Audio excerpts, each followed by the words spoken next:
Hello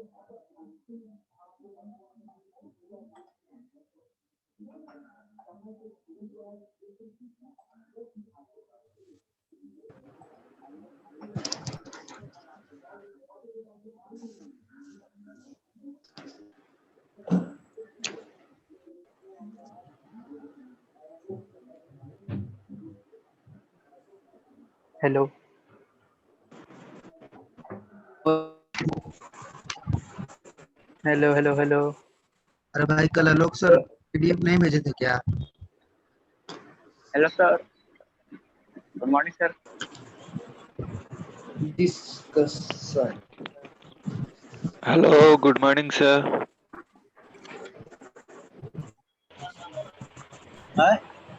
तो good morning everyone.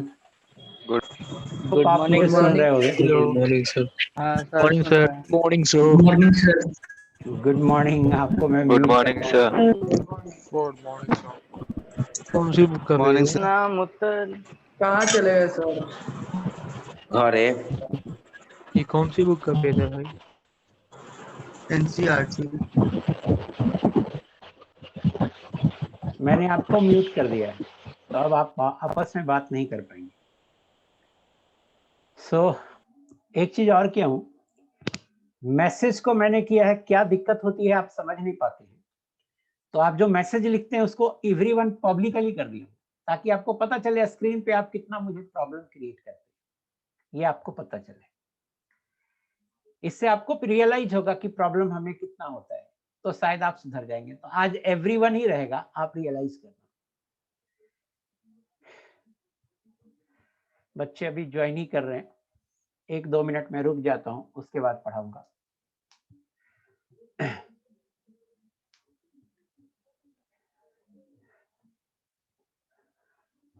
मैं सब कुछ बताऊंगा, आपको लिखने की जरूरत ही नहीं है। Good morning everybody. अब आप प्लीज नहीं टाइप कीजिए।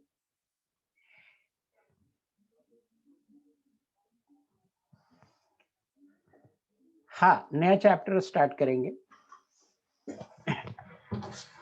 नया चैप्टर स्टार्ट करेंगे।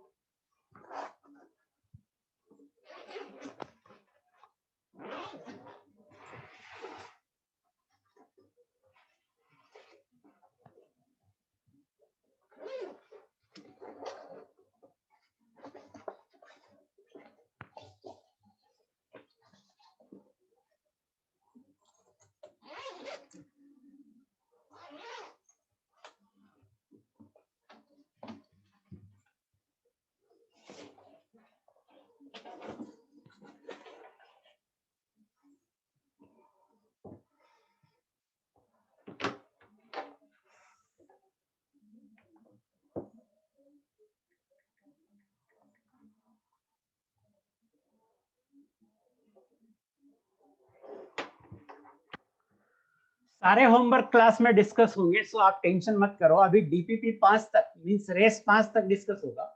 रेस 5 के बाद क्वांटम के सारे होमवर्क डिस्कस होंगे। तो अब क्या होगा, हर दिन मैं 45 मिनट पढ़ाऊंगा और लास्ट 45 मिनट डिस्कस करूंगा। एक क्वेश्चन आ रहा था जो बहुत सारे बच्चों ने मुझे फोन कर दिया, बहुत सारे बच्चे ने मुझे व्हाट्सएप कर दिया कि सर आपने यहाँ 4D और 4F एक साथ लिख दिया। हमने जो पढ़ाया है सीट में क्या है कि 4D और 4F अलग अलग है। ये कहां मिलेगा आपको? अपनी सीट में मिलेगा। और कहां मिलेगा? सुदर्शन गुहा सर के बुक में आएगा। सुदर्शन गुहा सर के बुक में मिलेगा। तो अलग अलग करने से देखिए फायदा क्या हो रहा है और नुकसान क्या हो रहा है। ज्यादा कोई चेंजेज नहीं है। और ये किस बुक का है? ये ओपी टंडन का है। ओपी टंडन का है। कुछ बुक अलग अलग लिखते हैं और कुछ बुक एक साथ लिखते हैं। इससे फर्क क्या पड़ेगा? तो z less than equal to 57 तक आंसर सेम होगा। आंसर सेम होगा। क्यों? z less than equal to 7 तक f में इलेक्ट्रॉन ही नहीं आएगा, तो आंसर क्या होगा? सेम।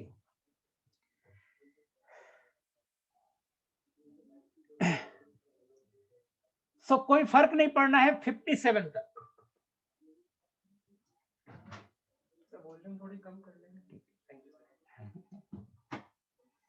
कोई फर्क नहीं पड़ना है 57 तक, है ना, कोई फर्क नहीं पड़ेगा 57 तक। 57 के बाद फर्क पड़ सकता है।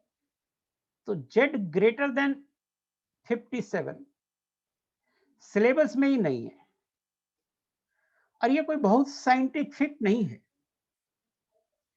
बट फिर भी आप कहिएगा सर कोई पूछ देगा तो क्या होगा, तो यहां पर टेस्ट में आ सकता है, टेस्ट में कोई बना सकता है सवाल। तो टेस्ट में हमेशा वो फॉलो करते हैं जो सीट में गिवन होता है। तो z लेस देन 57 तक तो आपको कोई अंतर आना ही नहीं है। z लेस देन 57 तक हम एक साथ लिखें या अलग अलग लिखें कोई फर्क नहीं पड़ना है, क्योंकि 4f में इलेक्ट्रॉन आएगा ही नहीं। z ग्रेटर देन 57 लेंगे तो माइनर डिफरेंस आएगा। तो उसमें मैं कह रहा हूं कि चूंकि अलग अलग किताब ने अलग अलग लिखा है, यहां पर फॉलो करते हैं सुदर्शन गुहा सर का किताब। आप चाहे तो इसको ले सकते हैं, ये प्रॉब्लम लेकिन आगे भी आएगा, इस तरह का प्रॉब्लम। जैसे एक पहले भी आया है, उसको भी हम डिस्कस कर लेते हैं। पहले आया है कि सर सीरियम एक्सेप्शन है या नहीं है, पहले ये आया है। हाँ जी, फॉलो करो ना, मेरे नोट्स फॉलो करो, कहीं दिक्कत नहीं होगी। मोस्ट ऑफ द क्वेश्चन, अगर आईटी में एक भी क्वेश्चन हमारे टॉपिक से छूट गया तो बेकार है। जेई मेन में और जेई एडवांस में भी अगर आप सही से पढ़ेंगे, एक भी क्वेश्चन ना छूटेगा ना कुछ होगा, 100% आएगा हमारे टॉपिक में। अब देखिए एक और प्रॉब्लम आई थी, पहले भी आई थी, उसको भी मैं सोचा आज डिस्कस कर लूं। सीरियम एक्सेप्शन है या नहीं है, तो नीचे एनसीईआरटी का है। हाँ, आप कहिएगा सर इस पेज में एनसीईआरटी क्या कहता है, तो नथिंग इन एनसीईआरटी, एनसीईआरटी में कुछ है ही नहीं, नथिंग इन एनसीईआरटी, एनसीईआरटी में कुछ है ही नहीं। तो एनसीईआरटी में है ही नहीं, तो ये थोड़ा एडवांस सिलेबस हो गया, थोड़ा सा क्या हो गया, एडवांस सिलेबस। किसी भी स्टैंडर्ड बुक में देखेंगे तो 36, 37, 38 तक का जेड इफेक्टिव निकालने होता है। 36, 37 जेड बराबर 36, 37, 38 तक, 57 से ज्यादा तक का आएगा ही नहीं। अगर मान लो कोई टीचर ने जबरदस्ती टेस्ट में पेपर दे दिया, तो प्लीज आप सीट वाले फॉलो करना, क्योंकि वो आंसर मैच करा के देगा सीट से। एक और आया था कि सर सीरियम एक्सेप्शन है कि नहीं, और मैं देखा था कभी कि एक बच्चा लिखा था चैटिंग में हमको कि सर एनसीईआरटी में एक्सेप्शन दिया हुआ है। तो मैं पहले एनसीईआरटी ही चर्चा कर लेता हूँ। ये एनसीईआरटी है और ऐसा ही सुदर्शन गुहा जी में है, सुदर्शन गुहा जी में है, इनकी किताब में। एनसीईआरटी में यहां देखिए लिखा है elements with exceptional electronic configuration में स्टार लगा हुआ है। तो देखिए सीरियम में स्टार लगा हुआ है, तो इसके हिसाब से हो गया एक्सेप्शन। लेकिन इलेक्ट्रॉनिक कॉन्फ़िगरेशन को देखिएगा तो कहीं भी एक्सेप्शन नहीं है, ये पूरी तरह से ऑफ प्रिंसिपल को फॉलो करता है, कहीं कोई एक्सेप्शन नहीं, पूरी तरह से फॉलोज of Bohr principle.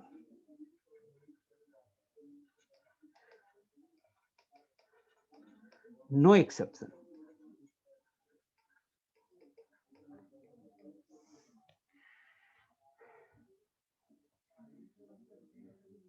मैं आपके डाउट लूंगा, मैं आपको ना थोड़ी देर के लिए म्यूट कर देता हूं। No one.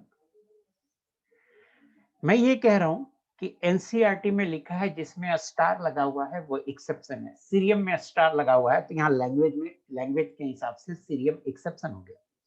लेकिन इलेक्ट्रॉनिक कॉन्फ़िगरेशन देखिएगा तो कहीं भी कोई एक्सेप्शन नहीं है, ऑफ प्रिंसिपल को फॉलो करता है। तो या तो इलेक्ट्रॉनिक कॉन्फ़िगरेशन गलत है या स्टार गलत लगा दिया। सेम काम जो एनसीईआरटी में है हम लोग वही फॉलो करते हैं, या जो एनसीईआरटी में है गुहा जी ने वही फॉलो किया है, और वैसा ही इन्होंने भी क्या किया, स्टार लगा दिया है, और कहीं भी ऑफ बॉब प्रिंसिपल को वायलेट नहीं किया है। अब ये ओपी टंडन का है, ऊपर है ओपी टंडन, ऊपर है ओपी टंडन। प्लीज इसमें देखिए लास्ट वाला सीरियम है, स्टार लगा हुआ है। स्टार का मतलब ये एक्सेप्शन है। यहाँ एक्सेप्शन है क्योंकि आप देखिए यहाँ 5d में इलेक्ट्रॉन है, उसके बाद 4f में एक इलेक्ट्रॉन है। तो 4f 5d में इलेक्ट्रॉन नहीं जाना चाहिए क्योंकि 5d का n+l होता है 7 और 4f का n+l होता है 7। और जब n+l सेम होगा तो n देखेंगे, तो n बराबर इसमें 4 है और n बराबर 5 है, तो पहले 4f भरेगा।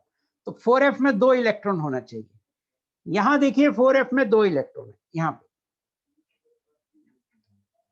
बट यहाँ 4f में 1 इलेक्ट्रॉन है। तो ओपी टंडन ने बोला है कि ये एक्सेप्शन है। और कैसे एक्सेप्शन है, तो 5d में 1 इलेक्ट्रॉन दे दिया है। तो इसलिए मैं पहले ज्यादा डिस्कस नहीं किया था, एक दो बच्चा पूछा भी था तो मैं नेग्लेक्ट कर दिया था, अलग अलग बुक है। लेकिन अब मुझे फोन आने लगे तो मैं आपको कहता हूं कि देखो इस तरह का जब अलग अलग बुक में अलग अलग बातें रहती है तो आपको क्या करना है, जो सीट और एनसीईआरटी में है उसे फॉलो करना है। बट कभी कभी सीट एनसीईआरटी में भी अंतर आ जाता है ना। तो वो सब हम अब सारी बातें मैं पॉइंट आउट करते हुए चलूंगा। इससे क्या होगा, दिक्कत आगे भी दिक्कत आएगी। मेंडलीफ पढ़ाऊंगा ना, मेंडलीफ में भी आपको दिक्कत आएगी। मेंडलीफ में भी आप देखिएगा, मेंडलीफ का टेबल अलग अलग बुक में अलग अलग दिया हुआ, ऐसे कई जगह दिक्कत आएगी। तो वो मैं आपको सारी बातें पॉइंट आउट कर दूंगा। और जेई मेन के एग्जाम में तो आपको एनसीईआरटी ही फॉलो करना है। अब कहेंगे सर ये जो एनसीईआरटी में दोनों कंट्रोवर्शियल बात लिख दिया है, अगर पूछेगा कि क्या सीरियम एक्सेप्शन है कि नहीं, तो हम बोलेंगे हाँ एक्सेप्शन है, ठीक है बोल देंगे, क्योंकि ऊपर लिखा हुआ है कि स्टार वाले एक्सेप्शन है। वो तो स्टार देखेगा, क्वेश्चन बना देगा। लेकिन अगर कॉन्फ़िगरेशन पूछेगा तो कॉन्फ़िगरेशन में चूंकि एक्सेप्शन नहीं है, तो जैसा कॉन्फ़िगरेशन एनसीईआरटी में दिया हुआ है वही लिखेगा। मतलब 4f में 2 इलेक्ट्रॉन देंगे और 5d में 0 इलेक्ट्रॉन देंगे। आई होप आपको मेरी बात थोड़ी थोड़ी समझ में आ गई होगी कि कई बुक अलग अलग तरीके से लिख देता है, तो फिर हम लोगों के पास कोई चारा नहीं रह जाता है, या तो मैं पॉइंट आउट कर दूं या कोई एक फॉलो करूं। क्वेश्चन ऐसे कंट्रोवर्शियल चीजों से क्वेश्चन नहीं आता है, और अगर आ जाता है तो आप जानते हैं इवन जेई मेन में कई सवाल गलत आ जाते हैं, तो बाद में हम लोग चैलेंज करते हैं। चैलेंज करने के बाद वो मोस्ट ऑफ द सवाल का आंसर मान भी लेते हैं कि यही सही है और फिर सुधार कर लेते हैं। तो इसको ज्यादा बड़ा इशू नहीं बनाना है, आराम से पढ़ो। एक और क्या है, कुछ बच्चा आईएचएल देख लेता है, ठीक है आप देख लो, वहां देखो, यहाँ पढ़ो, इससे क्या होगा ना और समझ में आएगा। तो आईएचएल देखना कोई गलत बात नहीं है। ये मैंने डिस्कशन कर दिया। अब आपको इस दोनों के संबंध में एक डिस्कस किया कि 4D और 4f साथ रखना है अलग रखना है, ये डिस्कस किया मैंने बोला कि 57 तक कोई दिक्कत नहीं, 57 के बाद थोड़ा दिक्कत होगी। तो 57 के बाद पूछता नहीं है। मैं 15 से 20 साल का एक्सपीरियंस है मुझे, टीचिंग एक्सपीरियंस, 15 साल से पढ़ा रहा हूँ, हेड रहा हूँ फिजिकल केमिस्ट्री का बंसल क्लासेस में।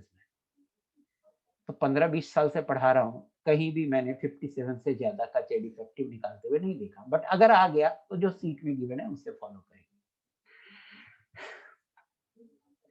सीरियम एक्सेप्शन है कि नहीं, इस पे सवाल है, तो एनसीईआरटी को फॉलो करेंगे। और एनसीईआरटी से पूछेगा सीरियम एक्सेप्शन है कि नहीं, तो बोलेंगे है। लेकिन अगर कॉन्फ़िगरेशन पूछेगा तो कॉन्फ़िगरेशन में कोई एक्सेप्शन नहीं है, तो कॉन्फ़िगरेशन जैसे दिया हुआ है एनसीईआरटी में वही लिखते हैं। दोनों ही केस में एनसीईआरटी फॉलो करेंगे। ये मैंने आपको बोला। हम ये नहीं बोल रहे हैं कौन सही है कौन गलत है, हम सिर्फ ये बोल रहे हैं फॉलो क्या करेंगे।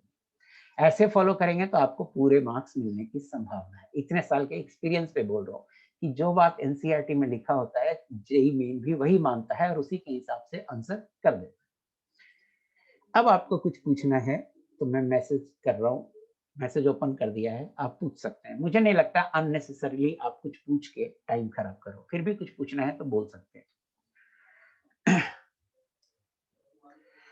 अब मैं नया चैप्टर शुरू करूंगा।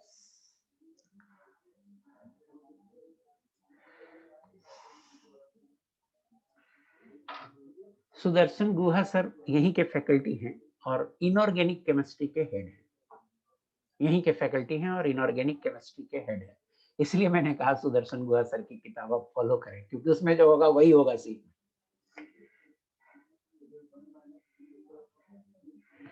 नहीं, अगर किसी को कोई इलेक्ट्रॉनिक कॉन्फ़िगरेशन में कंफ्यूजन हो रहा है तो क्वेश्चन आएगा, डिस्कस करेंगे, उस समय आप देख लीजिएगा हम क्या लिखते हैं। अभी जो मैं टॉपिक बोला उससे बात कीजिए।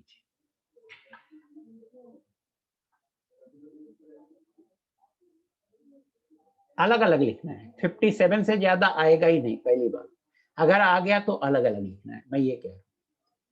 जेई मेन आईआईटी में तो नहीं आएगा, क्योंकि आईआईटी का सिलेबस देखिएगा तो Z36 तक लिखा हुआ है। आईआईटी का सिलेबस देखिएगा तो Z36 तक लिखा हुआ है, तो 57 से ज्यादा आएगा ही नहीं आईआईटी में। जेई मेन में इलेक्ट्रॉनिक कॉन्फ़िगरेशन आ सकता है, क्योंकि एनसीईआरटी में दिया हुआ है, पूरा ही दिया हुआ है, तो जेई मेन में आ सकता है, बट जेड कैलकुलेट करने के लिए 57 से ज्यादा नहीं है।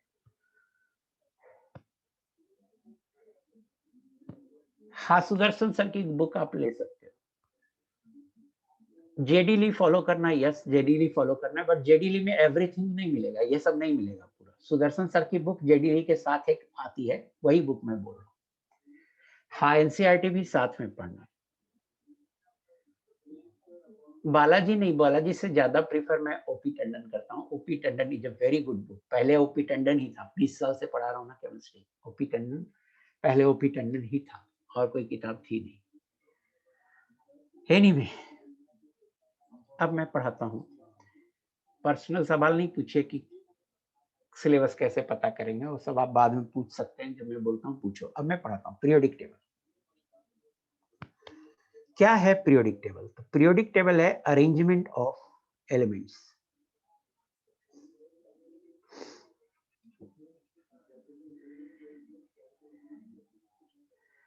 in tabular form.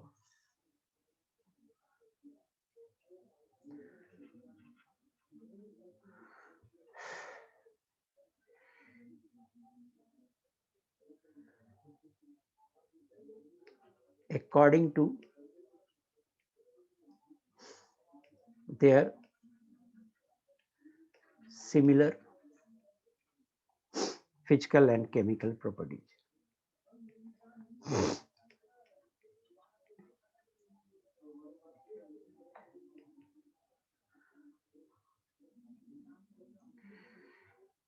Periodic table है arrangement of elements in tabular form. Table के फॉर्म में एलिमेंट्स का अरेंजमेंट है, और अरेंजमेंट इस तरह से किया है कि एक जैसे प्रॉपर्टी, फिजिकल प्रॉपर्टी और केमिकल प्रॉपर्टी वाले एक साथ हैं। Lavoisier classification. Lavoisier classified elements into two groups, metals and non-metals.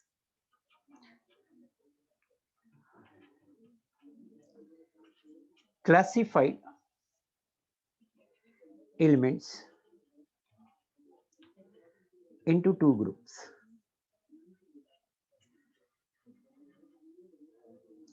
कभी कोई कंट्रोवर्शियल बात लगे ना तो मुझे फोन नहीं करो। यहाँ से 2-3 क्लास लेके जाता हूँ, फिर फोन पे बात करने का मन नहीं करता। आप इतना भुकाते हो मुझे चैटिंग पे।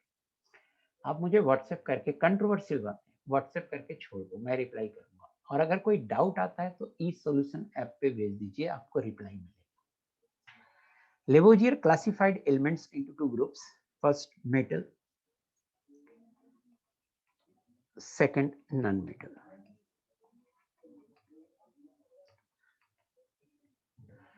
पूरे एलिमेंट को लेवोजियर ने दो ही ग्रुप में बांटा, मेटल में और नॉन मेटल में।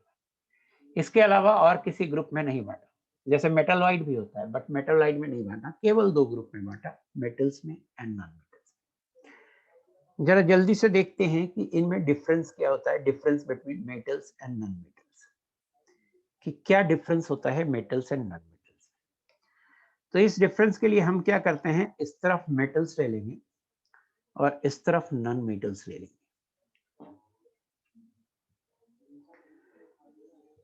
अब देखिए, जनरली मेटल सॉलिड होता है, जनरली सॉलिड।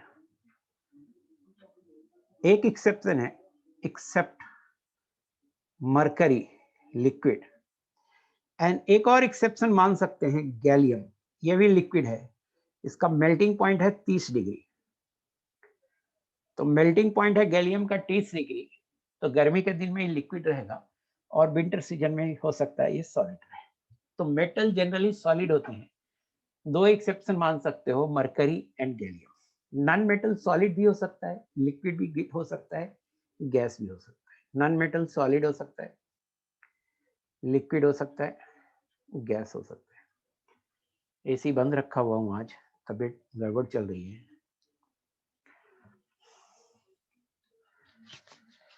दूसरा है हाई डेंसिटी होती है मेटल की।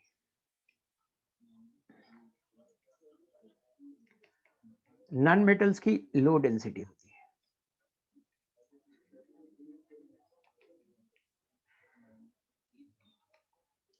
मेटल हार्ड होता है एंड नॉन ब्रिटल होता है। मेटल हार्ड होता है, नॉन ब्रिटल होता है। अल्कली मेटल जो है वो सॉफ्ट है। Sodium and some alkali metals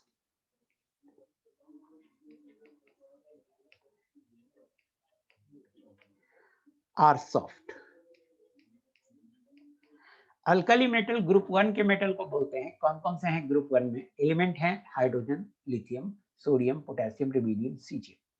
तो सोडियम इतना सॉफ्ट होता है कि चाकू से आप उसे काट सकते हैं। तो ये एक आके एक्सेप्शन हुआ, लेकिन जनरली मेटल हार्ड होते हैं।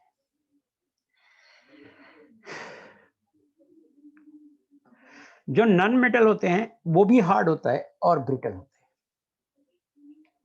अगर सॉलिड होगा तो हार्ड होगा एंड ब्रिटल होगा। मेटल डक्टाइल होता है एंड मैलिएबल होता है। जो नॉन मेटल होता है ये neither ductile nor malleable, neither ductile nor malleable.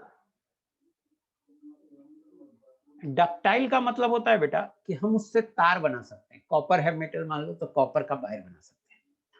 और मैलिएबल का मतलब होता है क्या कि हम उसे पीट पीट के पत्थर बना सकते हैं।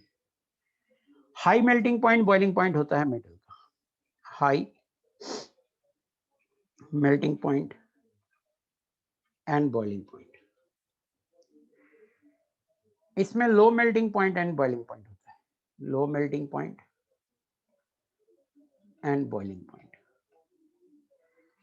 मेटल लस्ट्रस होता है, लस्ट्रस चमकदार। मेटल लस्ट्रस होता है, चमकदार। नॉन मेटल नॉन लस्ट्रस होता है, चमकता नहीं है। एक आध एक्सेप्शन भी है, जैसे ग्रेफ डायमंड एक्सेप्शन है, वो लस्ट्रस होगा।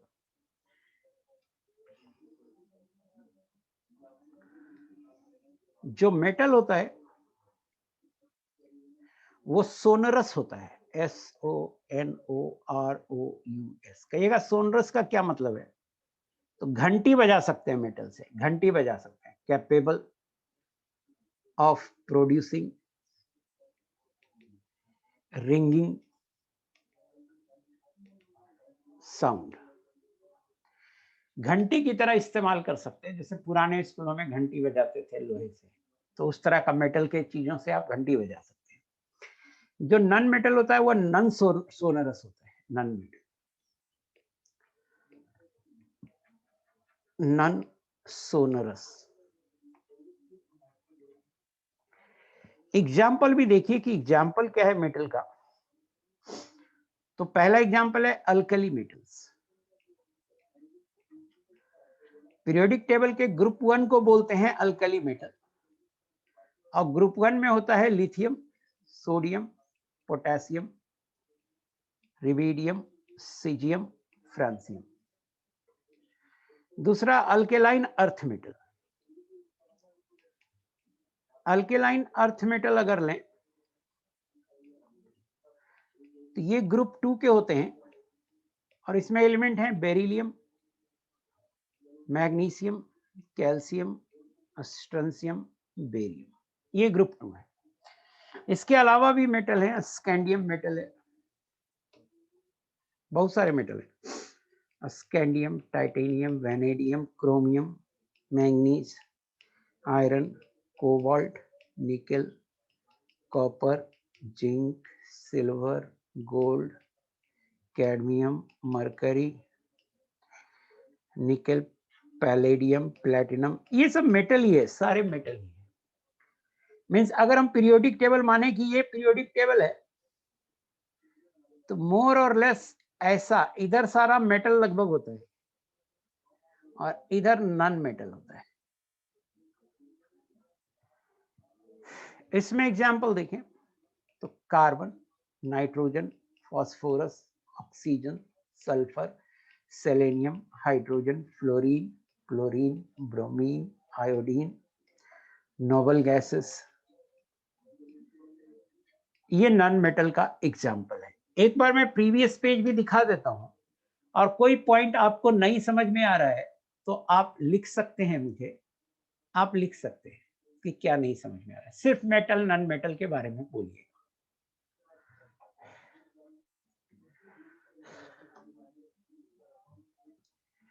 ब्रिटल मतलब टूट, गिरने के बाद टूट जाना। ब्रिटल मीन्स गिरने के बाद टूट जाना। हाँ, नॉन मेटल है नोबल गैसेस, लिखा तो आपको, एग्जाम्पल लिख दिया तब भी लिख के पूछ रहा। डक्टाइल मतलब तार बना सकते हैं, जैसे तार आप मेटल से तार बना सकते हैं, नॉन मेटल से तार नहीं बना सकते।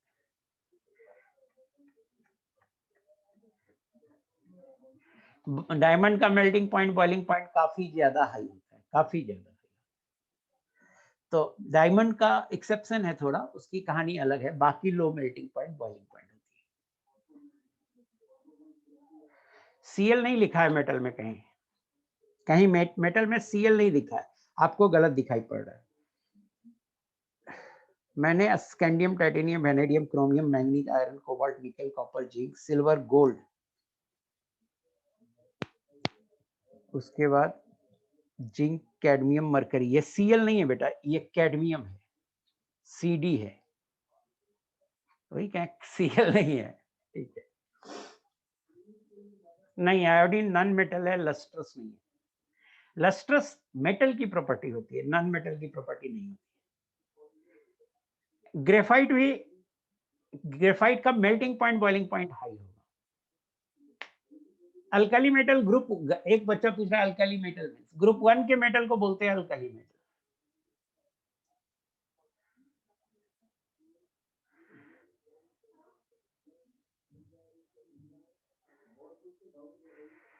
आपके मैसेज से देखिए आपको कितना प्रॉब्लम हो रहा है, कि मैसेज कितने आ रहे हैं।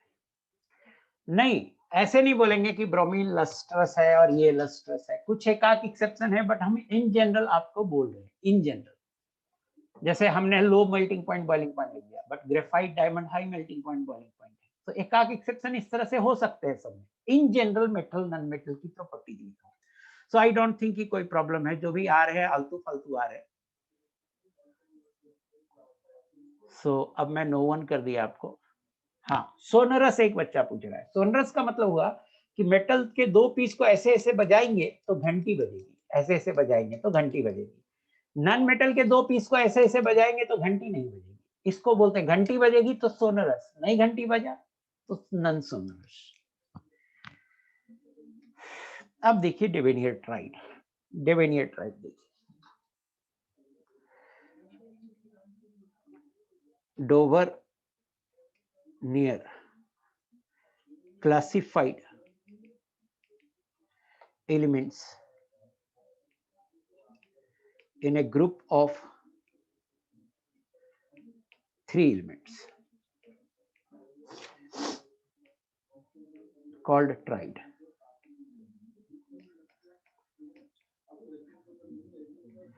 Triad बोलते हैं, having similar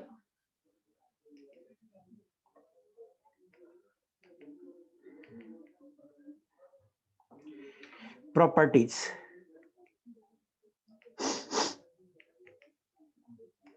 and he observed that the average atomic mass of first and third element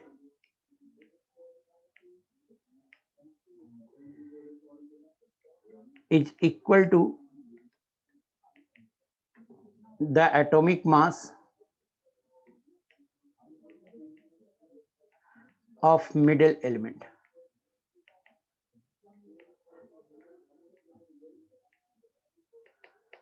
example एक देख लीजिए, आप ले लो लिथियम, सोडियम, पोटेशियम। लिथियम का कितना होता है? एटॉमिक मास होता है 7।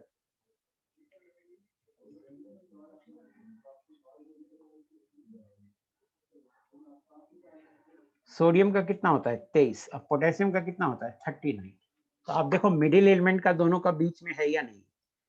तो 7 + 39/2, 46/2, 23 आ गया। दूसरा एग्जाम्पल है, आप दूसरा एग्जाम्पल ले लो, chlorine, bromine, iodine. Atomic mass chlorine का होता है 35, ब्रोमीन का 80 और आयोडीन का 127। तो 35 + 127/2 देखो, 162/2, और ये आ रहा है 81। आना चाहिए 80, ये आ रहा है 81। तो आसपास आ सकता है, आसपास आ सकता है, उसमें कोई दिक्कत नहीं है। तो डोवेनियर ने क्या किया कि एलिमेंट को 3-3 के ग्रुप में बांटा, 3-3 के ग्रुप में बांटा। कहा इन तीनों का प्रॉपर्टी सेम होगा, और बीच वाले का जो एटॉमिक मास होगा वो पहले दूसरे वाले के एटॉमिक, पहले और तीसरे वाले के एटॉमिक मास का एवरेज होगा। थोड़ा बहुत अंतर आ सकता है, जो मैंने सेकेंड एग्जाम्पल में दिखाया है कि थोड़ा बहुत अंतर आ सकता है। ये लॉ था डोवेनियर ट्राइड, बट इसमें लफड़ा क्या हुआ कि ये सभी एलिमेंट्स का ट्राइड बनाने में फेल हो गया। तो इसमें है ड्रॉबैक है इसका कि all the known elements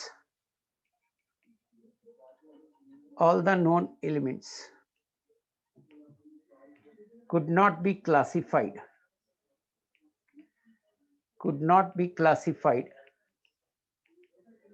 as tried। सभी एलिमेंट को हम ट्राइड की तरह क्लासिफाई नहीं कर सकते हैं, ये ड्रॉबैक है। एक बार फिर से मैं समझाता हूं कि जो भी एलिमेंट था, डोवेनियर ट्राइड ने कोशिश किया, डोवेनियर साइंटिस्ट का नाम है, डोवेनियर साइंटिस्ट का नाम है, उन्होंने कोशिश किया कि 3-3 का ग्रुप बांटे, और कहा इन तीनों का ग्रुप जो बांटे उन तीनों की प्रॉपर्टी आपस में सेम होगी, ये बोला। और बोला कि बीच वन में जो एलिमेंट होगा उसकी जो एवरेज एटॉमिक मास, उसकी जो एटॉमिक मास आएगी वो फर्स्ट और थर्ड वाले एलिमेंट के एटॉमिक मास का एवरेज होगा। कहीं कहीं थोड़ा बहुत एक आधे का अंतर आ सकता है। तो मैंने 2 एग्जांपल लिए, बट इस लॉ का, इस ट्राइड का ड्रॉबैक ये रह गया, इस ट्राइड का डिमेरिट ये रह गया कि ये सभी एलिमेंट को इस तरह से क्लासिफाई नहीं कर पाया। तो ये मॉडल आया और चला गया, खत्म हो गया। अब इसमें एक सवाल है बेटा, इसमें एक सवाल है कि if 3 elements A, B, C follow Dovenier tride and atomic masses of A is 24 and B is 30, find atomic mass of C। तो देखिए A, B, C है, जो एटॉमिक मास है A का 24 है, B का 30 है, और इसका पूछ रहे हैं। तो हम बोल सकते हैं 30 बराबर 24 + C/2, 60 बराबर 24 + C, दिस इंप्लाइज C बराबर आएगा 36। एक तो ये आंसर होगा, लेकिन जरूरी नहीं है कि हम इसी ऑर्डर में लें, हम ऐसा भी ले सकते हैं। ये केस 1 हो गया। ये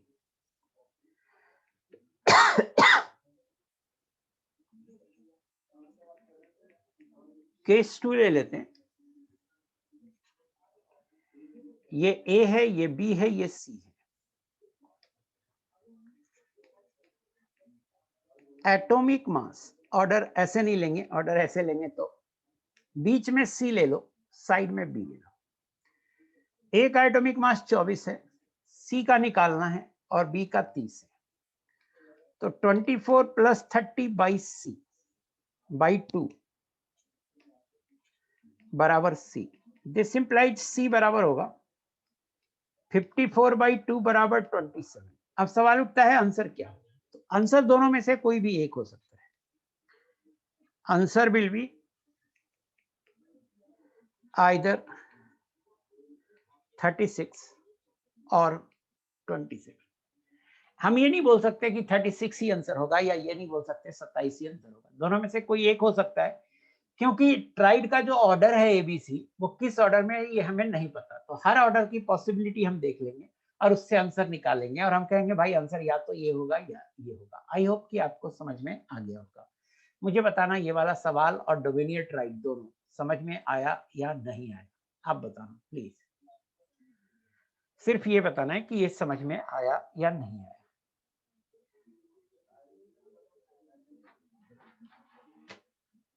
हाँ, वेरी गुड, ऑल क्लियर।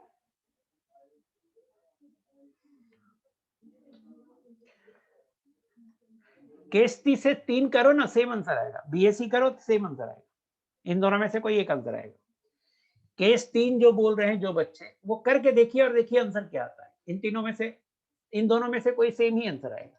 जिसको लग रहा है कोई कि केस 3 होगा, वो केस 3 करे और आंसर निकाले। आगे बढ़ते हैं। अब मैं आपका नो 1 कर देता हूं। नेक्स्ट है Newland law of octaves, musical note पे आधारित है। ये कहता है कि if elements are arranged in increasing order, if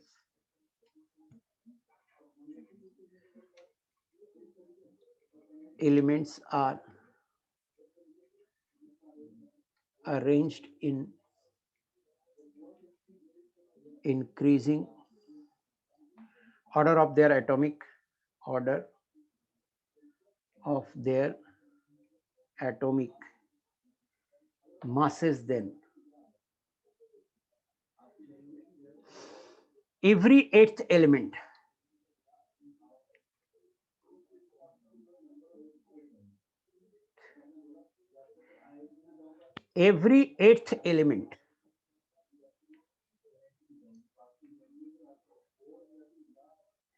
has properties similar to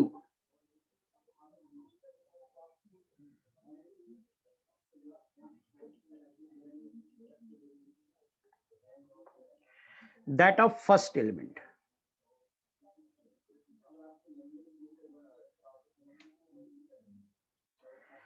Like the 8th node of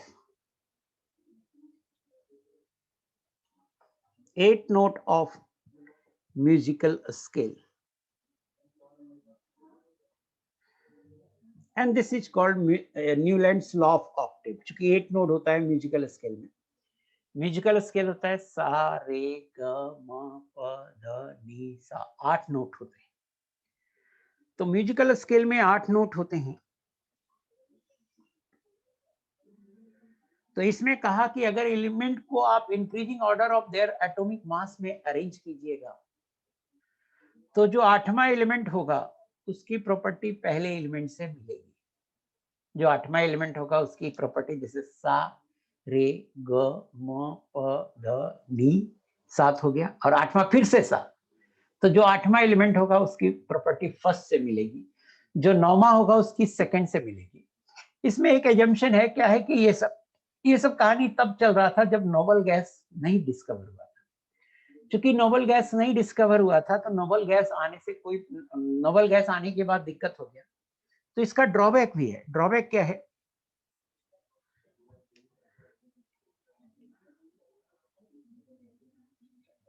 कि रूल फेल्स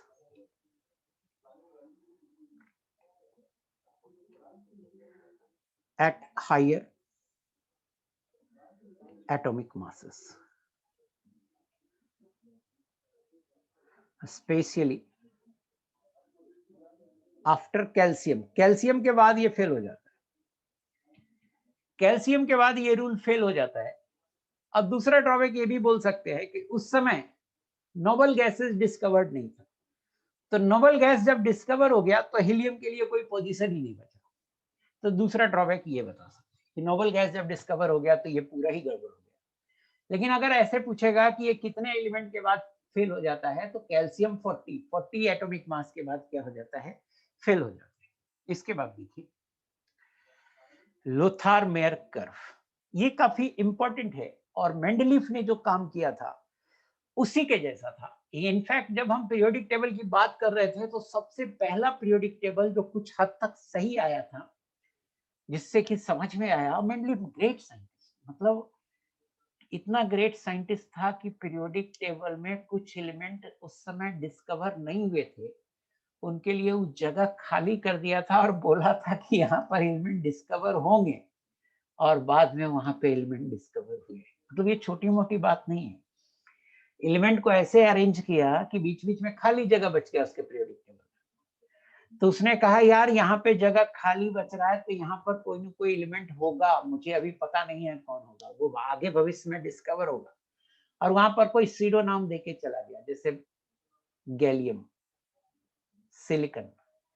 गैलियम उस समय नहीं डिस्कवर हुआ था, तो एका एल्यूमिनियम नाम देके चला गया। सिलिकॉन डिस्कवर नहीं हुआ था, जर्मेनियम डिस्कवर नहीं हुआ था, तो एका सिलिकॉन नाम देके चला गया। मतलब ये कितनी बड़ी बात है कि हम एक अरेंजमेंट कर रहे हैं, और उस अरेंजमेंट में अगर कोई चीज फिक्स नहीं बैठ रहा है मेरा, तो हम कह रहे हैं मेरा थ्योरी गलत नहीं है, बल्कि यहाँ पर के एलिमेंट आज ही तक डिस्कवर ही नहीं हुए, भविष्य में डिस्कवर होंगे। छोटा मोटा बात नहीं था। तो मेंडलीफ पहला साइंटिस्ट थे जिन्होंने एलिमेंट्स की स्टडी को बहुत सिस्टमेटिक किया। इसके पहले जो भी था सब बेकार था। और मेंडलीफ का जो कंक्लूजन था वही कंक्लूजन लेके आए थे लोथार मेयर। अंतर क्या था? लोथार मेयर ज्यादा से ज्यादा जो एक्सपेरिमेंट करते थे वो फिजिकल प्रॉपर्टीज पे था, और मेंडलीफ ज्यादा से ज्यादा जो एक्सपेरिमेंट करते थे वो केमिकल प्रॉपर्टीज पे था। ये एक बड़ा सा अंतर था, बट दोनों का कंक्लूजन सेम था। तो हम पहले लोथार मेयर पढ़ रहे हैं कि लोथार मेयर क्या है, Lothar mayor curve.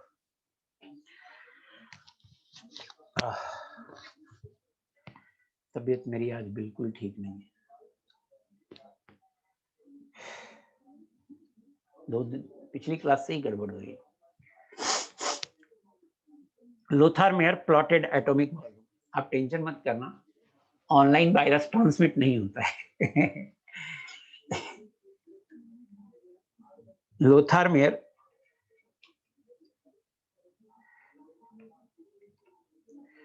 plotted atomic volume of the element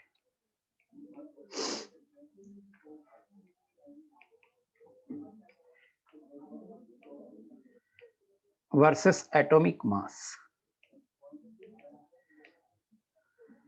Lothar mayor ने प्लॉट किया कुछ ग्राफ, बाई एक्सिस में लिया एटॉमिक वॉल्यूम और एक्स एक्सिस में लिया एटॉमिक मास। जो भी एलिमेंट उस समय अवेलेबल था उसको प्लॉट किया, तो ये ग्राफ आया। एक एलिमेंट का एटॉमिक वॉल्यूम और एटॉमिक मास ले लिया और ग्राफ खींच लिया, तो ग्राफ ऐसा है। मुझे नहीं लगता है ग्राफ में आपको दिक्कत हुआ होगा। जितने एलिमेंट था सबका एटॉमिक वॉल्यूम निकाल लिया, और जितने एलिमेंट था सबका एटॉमिक मास लिख लिया। एक्स एक्सिस में एटॉमिक मास लिया, बाई एक्सिस में एटॉमिक वॉल्यूम लिया, और ग्राफ को खींच दिया। जैसा आया ग्राफ यहाँ पे वैसा बना हुआ है। अब देखिए लोथार मेयर ने क्या क्या कंक्लूजन दिया।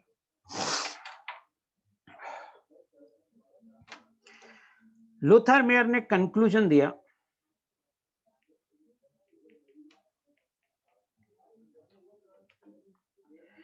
कि अल्कली मेटल्स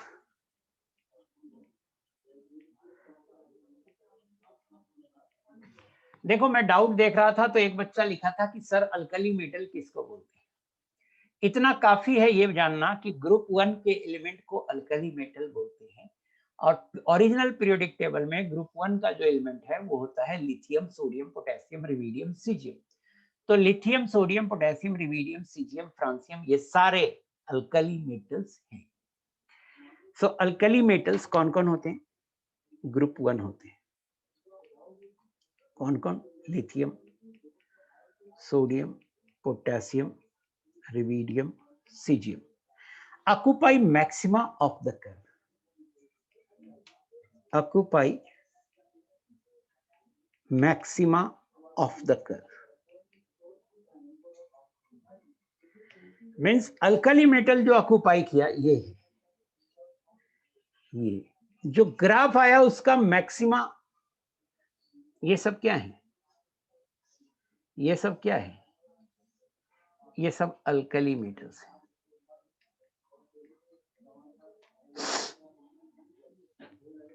जो सेकंड पॉइंट उन्होंने ऑब्जर्व किया वो अल्केलाइन अर्थ मेटल के बारे में है। अल्केलाइन अर्थ मेटल्स, इसको बोलते हैं ग्रुप 2।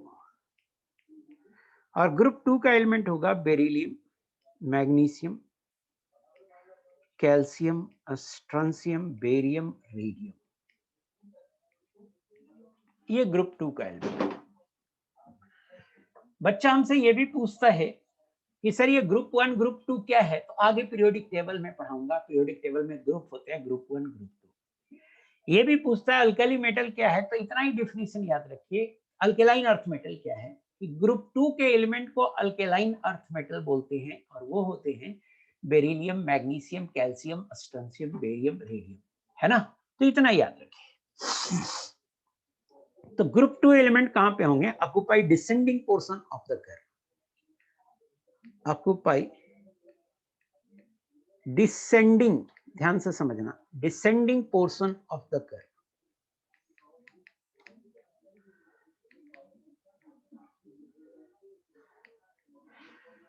क्या मतलब है डिसेंडिंग पोर्शन का? डिसेंडिंग पोर्शन मतलब अगर आप ग्राफ को ध्यान से देखो तो ग्राफ में ऐसा पार्ट है, तो ये पीक है, ये पीक है, ये असेंडिंग पोर्शन है, असेंडिंग, ऊपर जा रहा है असेंडिंग, और ये नीचे आ रहा है, तो ये डिसेंडिंग पोर्शन है, डिसेंडिंग। शायद समझ में आ गया होगा डिसेंडिंग पोर्शन। डिसेंडिंग पोर्शन को मैं ग्रीन से कर रहा हूं, देखो डिसेंडिंग पोर्शन पे beryllium, magnesium, calcium, strontium, barium. आप देखो डिसेंडिंग पोर्शन है, जो भी ग्रीन है वो डिसेंडिंग है, डिसेंडिंग पोजीशन पे है। जो ऊपर से नीचे आ रहा है वो डिसेंडिंग होगा। आई होप कि आपको समझ में आ गया। तीसरा पॉइंट है बेटा कि हैलोजन, हैलोजन बोलते हैं ग्रुप 17 को या ग्रुप 7 को। इसमें होता है fluorine, chlorine, bromine, iodine. Halogen occupy ascending portion of the curve,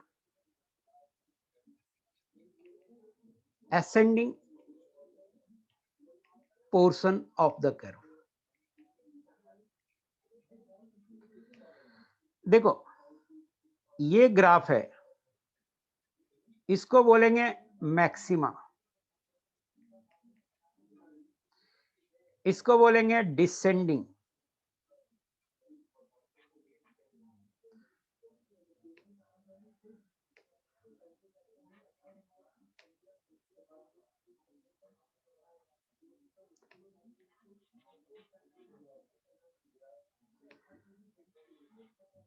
इसको बोलेंगे डिसेंडिंग,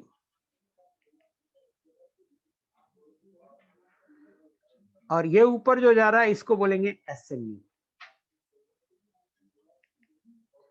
तो हैलोजन कहां पे है? ब्लैक से कर रहा हूं, ascending portion of the curve पे है। तो हैलोजन देखो कहां पे है।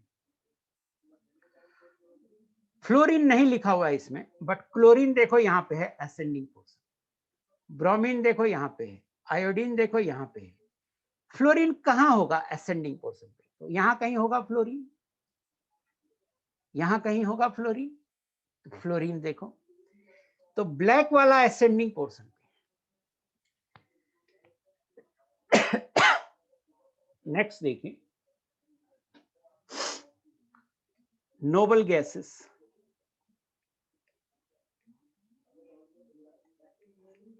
such as helium, neon, argon, krypton, xenon, etc., which have similar properties,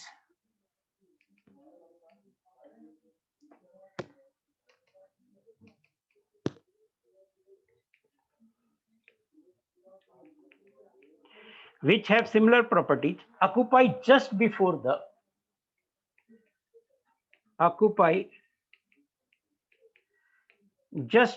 the alkali metals। Alkali metal के जस्ट पहले नोबल गैसेस जो ऑक्युपाई करता है वो अल्कली मेटल के जस्ट पहले। अल्कली मेटल कहां पे होता है? पीक, और पीक के जस्ट पहले नोबल गैसेस होता है। देखिए हीलियम, नियॉन, आर्गन, क्रिप्टन, जेन। इसमें बनाया हुआ नहीं है, कोई बात नहीं, केवल ये पॉइंट याद रखिएगा, क्योंकि सारा पॉइंट प्लॉट करने में दिक्कत हो जाती है ग्राफ बनाने में, तो अपन ने कुछ पॉइंट यहाँ पे लिखा है और एक पॉइंट आपको याद रखना है। जैसे देखो ना, हीलियम है तो उसका मास नंबर क्या है, 2। नियॉन है कितना है, 10। तो नियॉन कहाँ आएगा, सोडियम के जस्ट पहले आएगा, क्योंकि नियॉन का 11 होता है, नियॉन का हीलियम नियॉन 10, तो 10 होता है जेड नियॉन का, और सोडियम का 11 होता है जेड, तो सोडियम के जस्ट पहले आएगा 9। लास्ट है ट्रांजिशन एलिमेंट। ट्रांजिशन एलिमेंट्स बोलते हैं D block, generally D block, generally transition elements होते हैं D block element. Transition element occupy minima of the cell. Occupy minima of the cell. क्या मतलब है ट्रांजिशन एलिमेंट का? तो पहले हम ट्रांजिशन एलिमेंट समझा दें कि क्या होता है। अगर आपको पीरियोडिक टेबल का आइडिया हो तो आप कभी भी पीरियोडिक टेबल देखे होंगे लाइफ में।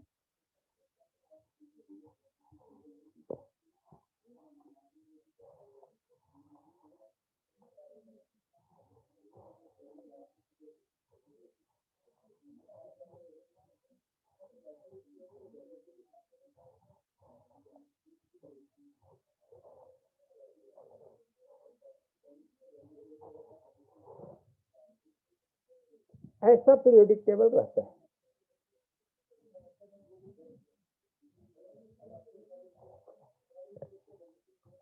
ऐसा रहता है।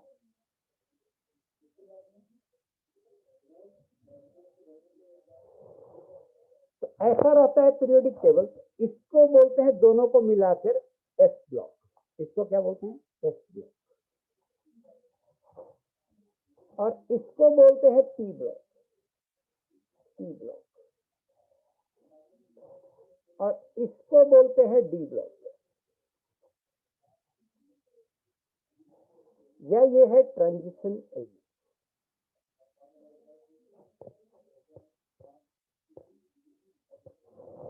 आई होप कि आपको डी ब्लॉक एलिमेंट को बोलते हैं ट्रांजिशन एलिमेंट, ये बात आपको समझ में आ गई होगी। और ट्रांजिशन एलिमेंट डी ब्लॉक कहाँ पे है? तो यहाँ पे, यहाँ पे दूसरे कलर से ब्लू से कर सकते हैं। ये डी ब्लॉक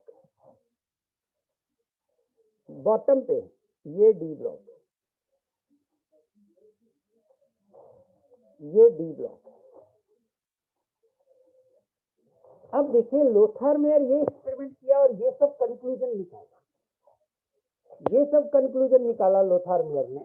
तो इससे ऑब्जर्वेशन पे क्या फाइनली डिसाइड किया, ये देखिए। उन्होंने फाइनली डिसाइड क्या किया कि on the basis of एवब observation,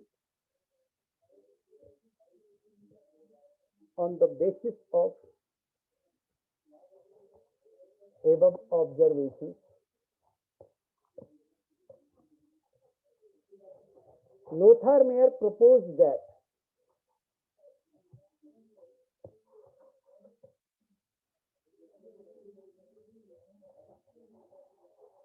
the physical properties of the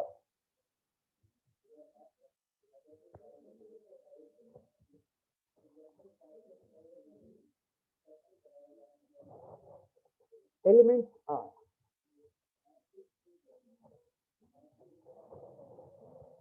physical properties of the elements are periodic function of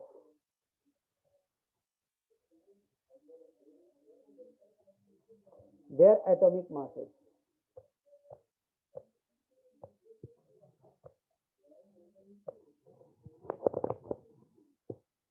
अब मैं क्या करता हूं, आपका मैसेज अलाउ करता हूं। एंड प्लीज कोई दिक्कत है तो आप पहले बताओ, कुछ डिस्टर्बेंस हो रही है क्या?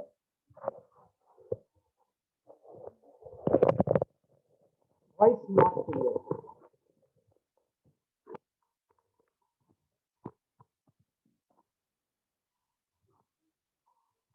नेटवर्क के इशू के कारण कभी कभी वॉइस प्रॉब्लम आता है, तो आप टेंशन मत करो। कभी कभी इसमें हम कुछ कर नहीं सकते, नेटवर्क के कारण कभी कभी वॉइस प्रॉब्लम आता है।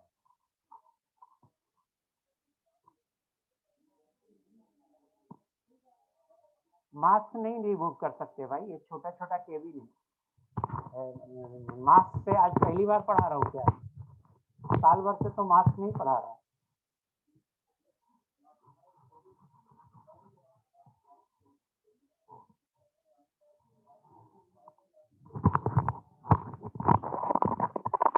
हेलो,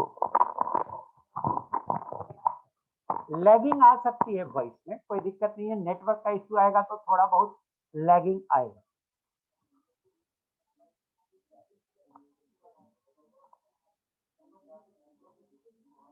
मुझे सिर्फ ये बताओ, अभी वॉइस क्लियर है या नहीं है?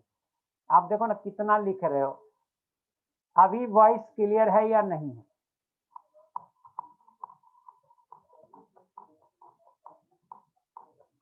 मुझे सिर्फ इतना बताओ, अभी वॉइस क्लियर है या नहीं? Better, very good.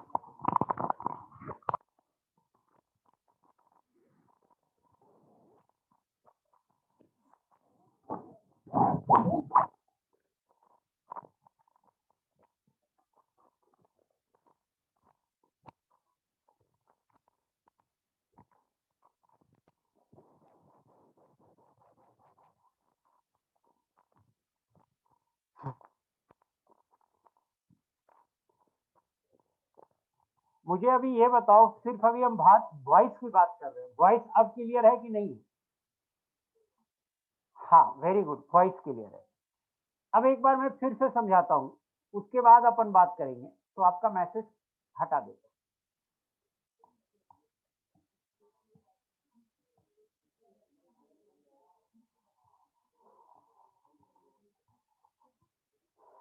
नहीं, दोनों एक साथ, लोथार मेयर और मेंडलीफ दोनों एक साथ कंक्लूजन पे आए थे, एक ही टाइम पे दोनों साइंटिस्ट थे।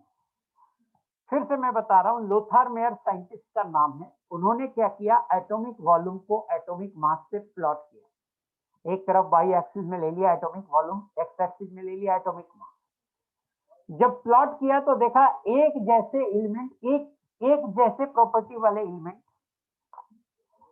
एक पोजीशन पे आ रहे हैं। कौन कौन से पोजीशन? तो देखा अल्कली मेटल सबकी प्रॉपर्टी सेम है और सब पीक पे आ रहा है। सब कहां पे आ रहा है? पीक पे आ रहा है। दूसरा देखा कि अल्केलाइन अर्थ मेटल सबका प्रॉपर्टी सेम है, सब कहां पे आ रहा है? तो डिसेंडिंग पोर्शन पे आ रहा है। सब कहां पे आ रहा है? डिसेंडिंग पोर्शन पे आ रहा है। तीसरा देखा कि हेलोजन सबका प्रॉपर्टी सेम है, वो कहां पे आ रहा है? तो असेंडिंग पोर्शन पे आ रहा है।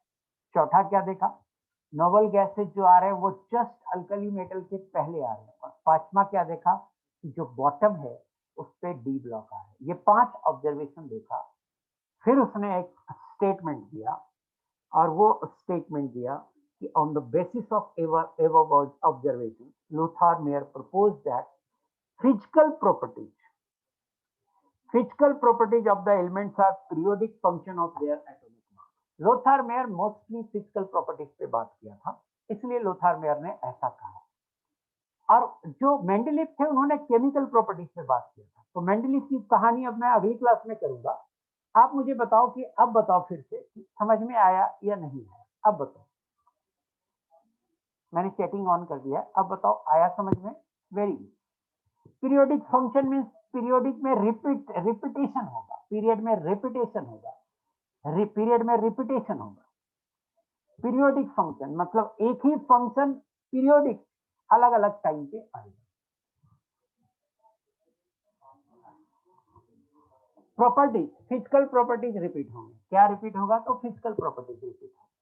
periodic physical properties of elements are periodic function of their atomic mass, means physical properties repeat होंगे।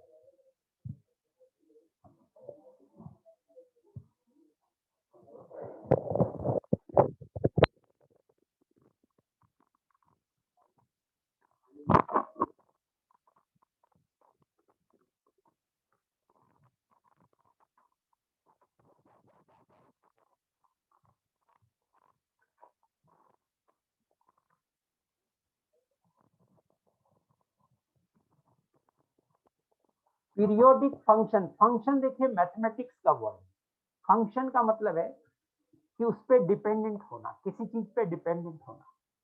अब पीरियोडिक फंक्शन का मतलब है कि एक प्रॉपर्टी, खास तरह की प्रॉपर्टी रिपीट होगी, जैसे सारे गामा पौधा निशा में क्या था, 8वां रिपीट हुआ ना, उसी तरह से एक पीरियोडिक फंक्शन है कि एटॉमिक मास पर अरेंज कर दीजिएगा तो कुछ ना कुछ एलिमेंट हमेशा आएंगे जिसके सर्टेन पीरियड, सर्टेन टाइम के बाद, सर्टेन एटॉमिक मास के बाद कुछ ना कुछ हमेशा एलिमेंट आएंगे जिनकी प्रॉपर्टी पहले से मैच करेगी।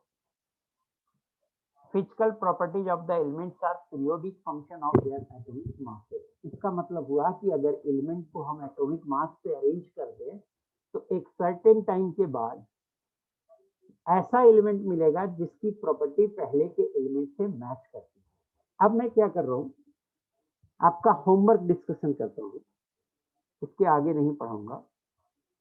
तो आप मुझे डीपीपी 4 का मुझे होमवर्क बताओ कि क्या डाउट है, डीपीपी 4 का बताना।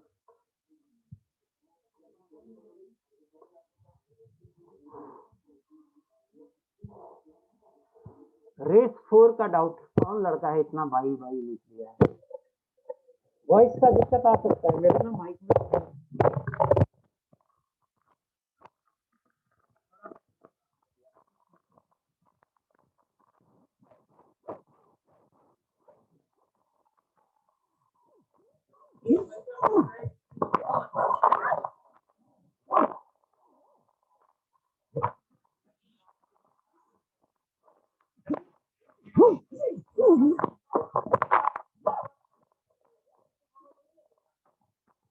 देखा गया कि पीरियोडिक फंक्शन या एटॉमिक मास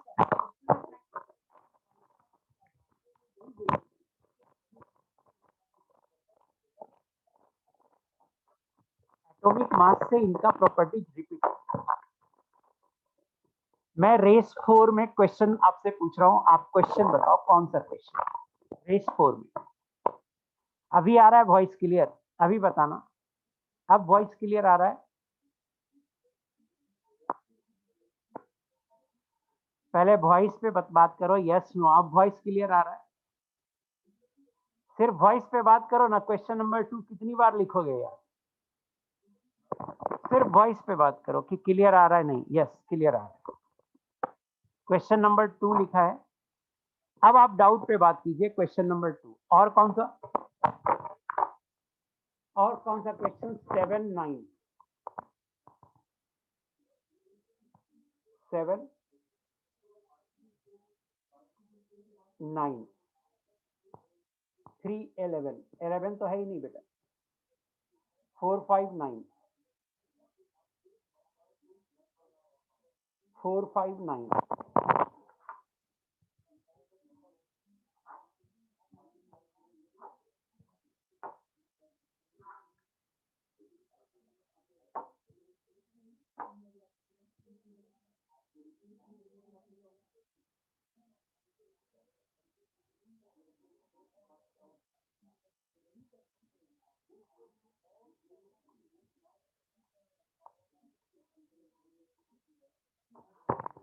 ठीक है, मैं देखता हूँ क्या कर सकता हूँ।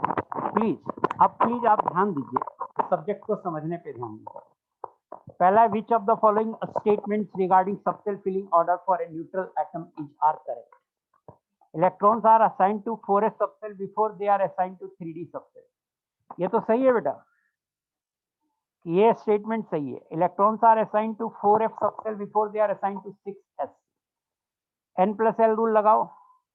4f n प्लस एल हो जाएगा 4 प्लस 3 7 और 6s 6 प्लस 0 6, पहले 6s में जाएगा। तो पहला तो सही हो गया, दूसरा गड़बड़ हो गया क्योंकि पहले 6s में जाएगा। तीसरा, electrons are assigned to 4d subshell before they are assigned to 5p subshell. n plus L लगाइए। 4d 4 2 6 6, पहले 4d में जाएगा, सही है। तीसरा भी सही हो गया तो आंसर सी होगा, पहला बना दिया मैंने। दूसरा देखिए, which is a possible set of quantum number for the unpaired electron in the orbital box diagram. कौन सा पॉसिबल सेट है, आपसे ये पूछ रहा है।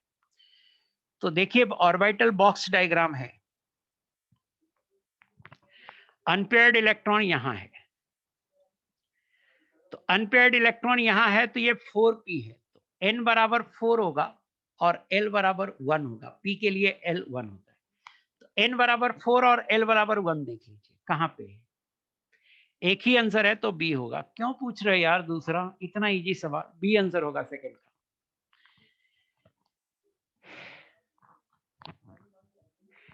अब और देखिए, नेक्स्ट देखिए तीसरा, which element has the following ground state electronic configuration. एक बच्चा बहुत बार पूछा है कि sir ground state electronic configuration क्या होता है। तो हम क्लास में जितने भी इलेक्ट्रॉनिक कॉन्फ़िगरेशन शुरू में लिखे थे 1 से 38 तक लिखे थे, सब ग्राउंड स्टेट ही था। अब देखो यहाँ पे क्या है, आर्गन है, तो आर्गन तो 18 हो गया। आर्गन के बाद देखो 18 plus 4s2 2 plus 3d10 10 plus 4p4 4, 18 2 20, 20 10 30, 30 4 34 आ रहा है। 34 आ रहा है मीन्स ये कहां पे आएगा, तो यहां से क्लियर हो रहा है कि 4p4 आ रहा है। तो पहले सोचो कि 3p4 किस में होता है, तो सल्फर में होता है 3p4, ऑक्सीजन सल्फर सेलेनियम। या तो आप ऐसे निकाल सकते हो कि 34 एटॉमिक नंबर किसका होता है, तो सेलेनियम का होता है, तो आंसर होगा सेलेनियम। सो 3 हो गया। फोर्थ देखिए, Hund's rule states that the most stable arrangement of electron for a ground state electronic configuration। हाँ, हुंड्स रूल स्टेट करता है कि the most stable arrangement for ground state electronic configuration has highest spin multiplicity। ये बताया हूं मैं, जो most stable होगा उसका हाईएस्ट स्पिन मल्टीप्लिसिटी होगा, और जब हाईएस्ट स्पिन मल्टीप्लिसिटी होगा तो स्पिन मल्टीप्लिसिटी होता है n+1, means highest number of unpaired electron होगा, highest number of unpaired electron होगा। तो हमने आपको बताया हाईएस्ट स्पिन मल्टीप्लिसिटी, और आप देखिए कि स्पिन मल्टीप्लिसिटी हाईएस्ट किसका होगा, जिसमें maximum number of unpaired electron होगा। सो आंसर होगा सी। The Pauli's exclusion principle states that no two electron can have the same zip। यही सही है, आंसर ए होगा 5 का। Next 6, choose the correct option for quantum number of the last electron of 3p। 3p है तो n बराबर 3 होगा और l बराबर 1 होगा। ढूंढिए 3 और 1, यहां 2 से देख लीजिए, आंसर बी होगा, 6 का बी होगा। 7 देखिए, select set of quantum number which is possible for maximum number of electrons in an atom। Select set of quantum number which is possible for maximum number of electrons in an atom।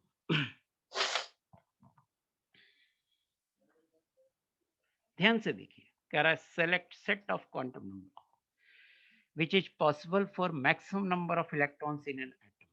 तो देखिए जरा सा 7 का देखिएगा कि कितने electron के लिए ये है।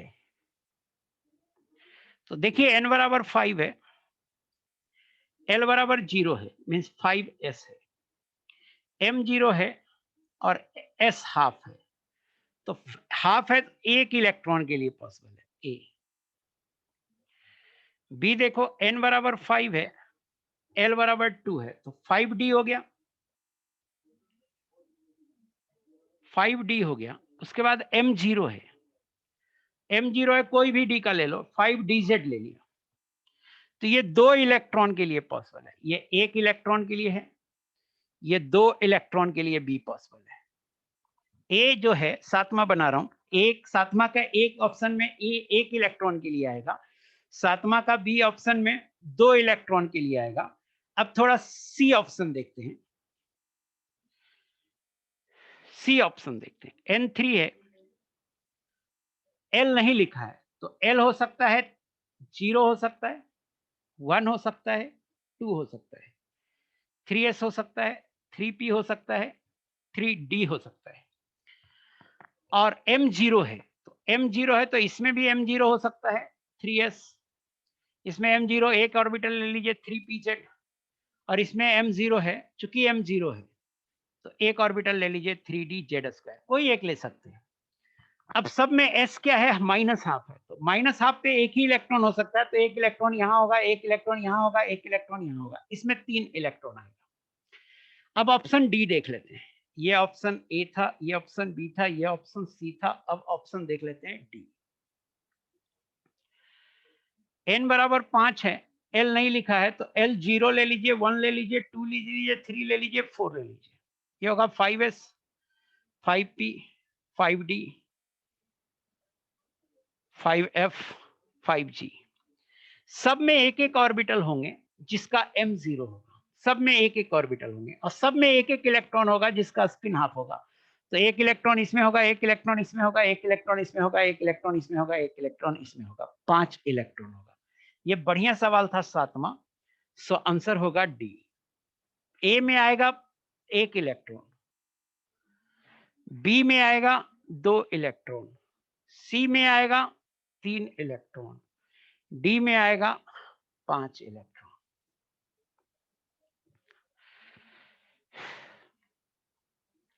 थोड़ा ध्यान से देखने की जरूरत है, मेरे आपके रिपीट बोलने से खाली नहीं समझ में आएगा, थोड़ा ध्यान से देखने की जरूरत है। ऑप्शन ए देखिए, n की वैल्यू 5 है, l की वैल्यू 0 है तो 5s है, m की वैल्यू भी 0 है तो 5s ही हुआ, और ms हाफ है, तो अब s में एक ही, s की एक ही वैल्यू है ना, हाफ है, तो या तो क्लॉकवाइज स्पिन वाला होगा या एंटी क्लॉकवाइज होगा।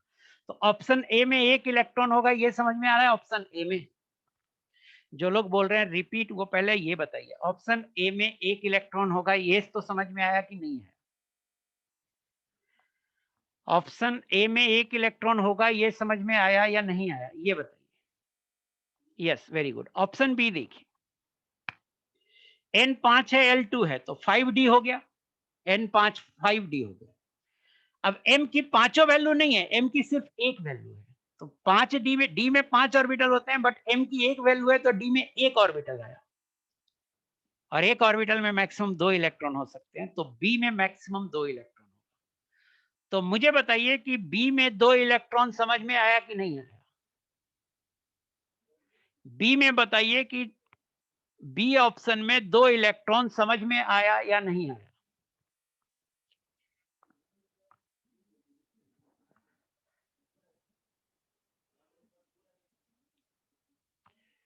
हाँ, अब सी में देखिए, n का 3 है और l नहीं लिखा है, तो l नहीं लिखा है तो l की जितनी पॉसिबिलिटी है सब लेंगे। पहले मेरी बात देखिए, n 3 लिखा है और l नहीं लिखा है, तो l नहीं लिखा है तो l की जितनी पॉसिबिलिटी है सब लेंगे। जानते हो इतना करने की जरूरत नहीं था, जिसमें l नहीं लिखा है वही आंसर होगा, क्योंकि l की सारी पॉसिबिलिटी लेंगे। तो n 3 पे l 0 1 2 हो सकता है, तो 3s 3p 3d लेंगे। सब में कोई एक ही वैल्यू m लेना है, मींस कितना भी ऑर्बिटल हो एक एक ऑर्बिटल लेना है, m की जितनी वैल्यू होगी उतना ही ऑर्बिटल, तो एक एक ऑर्बिटल लेना है, और सबका स्पिन -½ +½ नहीं बोल रहा है, तो सब में एक एक इलेक्ट्रॉन होगा। तो सी में 3 इलेक्ट्रॉन होगा, ये समझ में आया कि नहीं आया?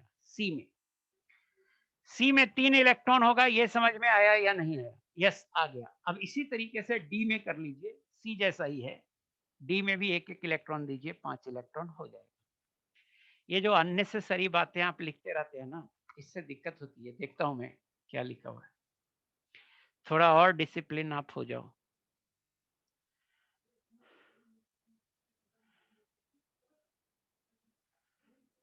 हाँ, एवरीवन पब्लिकली किया हुआ है। आदित्य कुमार, तुम 4 और 5 वंस अगेन बोल रहे हो यार। जो 4 है, दोनों ही क्वेश्चन में कुछ नहीं है बेटा, आप मेरा लेक्चर नोट पढ़ेंगे, दोनों क्वेश्चन में आपका क्लियर हो जाएगा। आप तो कल भी क्लास नहीं मेरा किए होंगे, तभी ये दिक्कत हो रही है। कल भी पढ़ाया हूं मैं ये बात। हुंड्स रूल कहता है कि वह स्टेबल स्ट्रक्चर होगा, वह स्टेबल कॉन्फ़िगरेशन होगा जिसका स्पिन मल्टीप्लिसिटी मैक्सिमम हो, और स्पिन मल्टीप्लिसिटी क्लास में निकाले हैं, नंबर ऑफ अनपेयर्ड इलेक्ट्रॉन +1 होता है।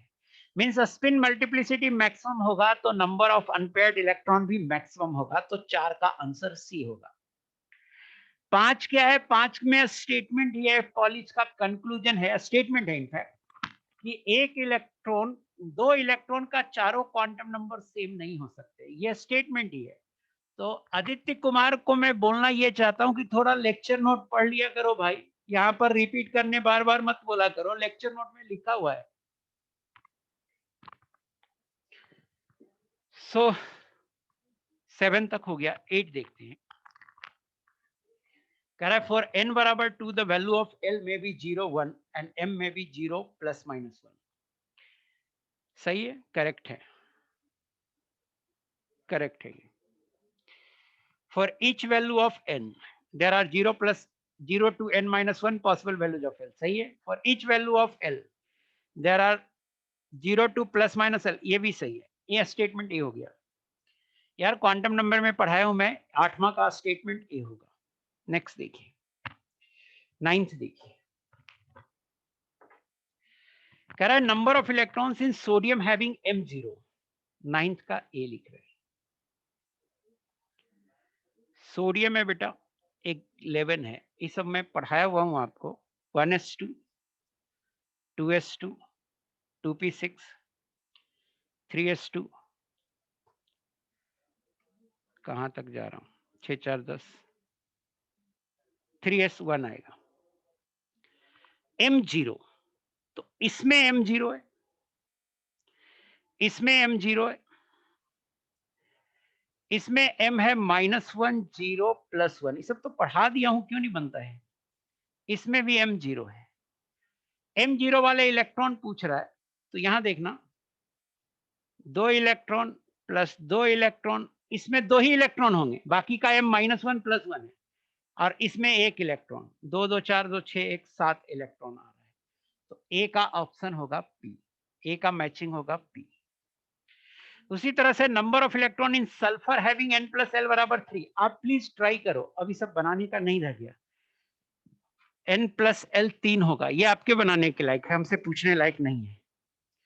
n प्लस l कितना होगा, 3 में कितना होगा, 8 इलेक्ट्रॉन होगा, तो इसका आंसर होगा आर।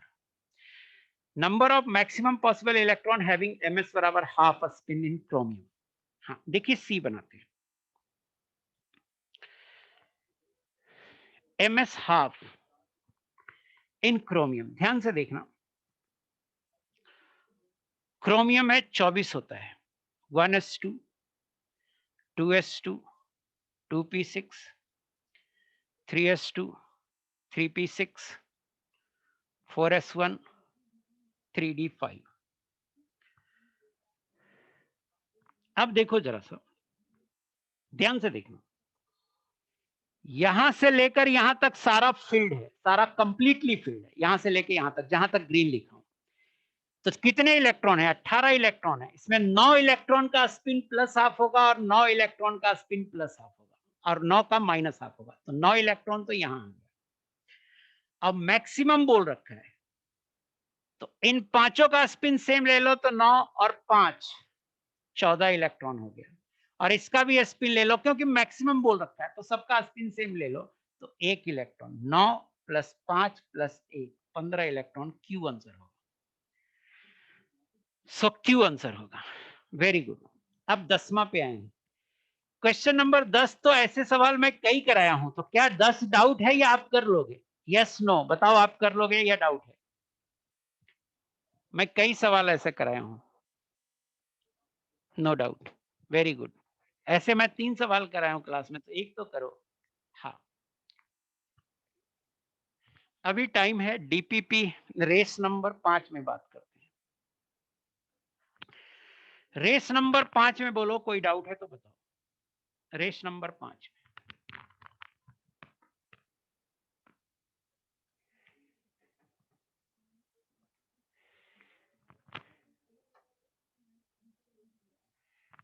10 का आंसर मैं बता देता हूं। ए का आंसर है 18 और बी का आंसर है 32। सॉरी, ए का आंसर है 18 32 और बी का आंसर है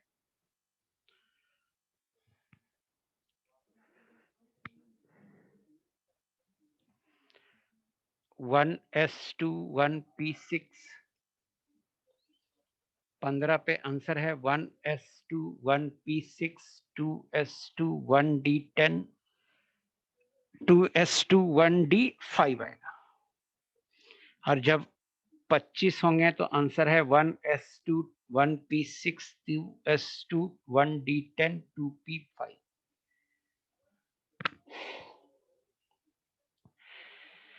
सो रेस नंबर 5 पे जो डाउट आ रहे हैं आपके, वो आ रहे हैं। आदित्य बोल रहे हो प्राइवेट चैट कर लीजिए। मैं आपको यही बताना चाहता हूं कि आप इतने मैसेज जो भेजते हो उससे मुझे कितना दिक्कत होती है, तो डिसिप्लिन रहा करो। 8 और 10 डाउट है आपके, तो 8 और 10 आज ही तो देखा हूं, 8 और 10 बना देता हूं। 6 डाउट आ रहा है और 9 डाउट आ रहा है, 9 6 7 भी डाउट आ रहा है। तो आई थिंक इसके पहले वाले में कोई डाउट नहीं है। मैं एक बार आंसर एक बार देख लूं क्या आंसर है, तो मैं आपको टिक कर देता हूं। कौन सा रेस है ये? रेस 5 है। एक बार आंसर देख लेता हूं। रेस 5, पहला का आंसर बी दिया हुआ है, दूसरे का सी दिया हुआ है, तीसरे का दिया हुआ है सी, चौथे का दिया हुआ है बी, पांचवें का दिया हुआ है बी। बहुत सिंपल है ये। तीसरा एक बच्चा पूछ रहा है how many maximum possible set of quantum number are possible for 6 electron of iron. ठीक है, देख लो तीसरा देख। आयरन है बेटा 26 होता है, 1s2 2s2 2p6। पूरा नहीं लिख रहे हैं, 6th इलेक्ट्रॉन इसमें आएगा, 6th इलेक्ट्रॉन इसमें आएगा, 6th इलेक्ट्रॉन इसमें आएगा। तो इसका n क्या होगा? 2p6 है तो n होगा 2, l होगा, p है तो 1 होगा। अब m क्या हो सकता है? तो m हो सकता है -1 हो सकता है, 0 हो सकता है, +1 हो सकता है। और s क्या हो सकता है? तो s हो सकता है हाफ हाफ हाफ। तो n2 ही होगा, l2 ही होगा। 3 तो ये हो गया, 3 और आएंगे। n बराबर 2, l बराबर 1, m हो सकता है -1 0 +1, और s हो सकता है -हाफ -हाफ। टोटल 6 अरेंजमेंट हो गया, 3 इधर और 3 इधर, टोटल 6 अरेंजमेंट।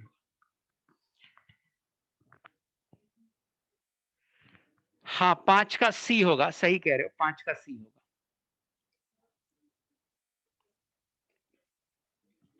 5 का सी होगा। Highest number of unpaired electron पूछ रहा है, Fe3+ है, 5 अनपेयर्ड इलेक्ट्रॉन होगा, 5 का सी होगा।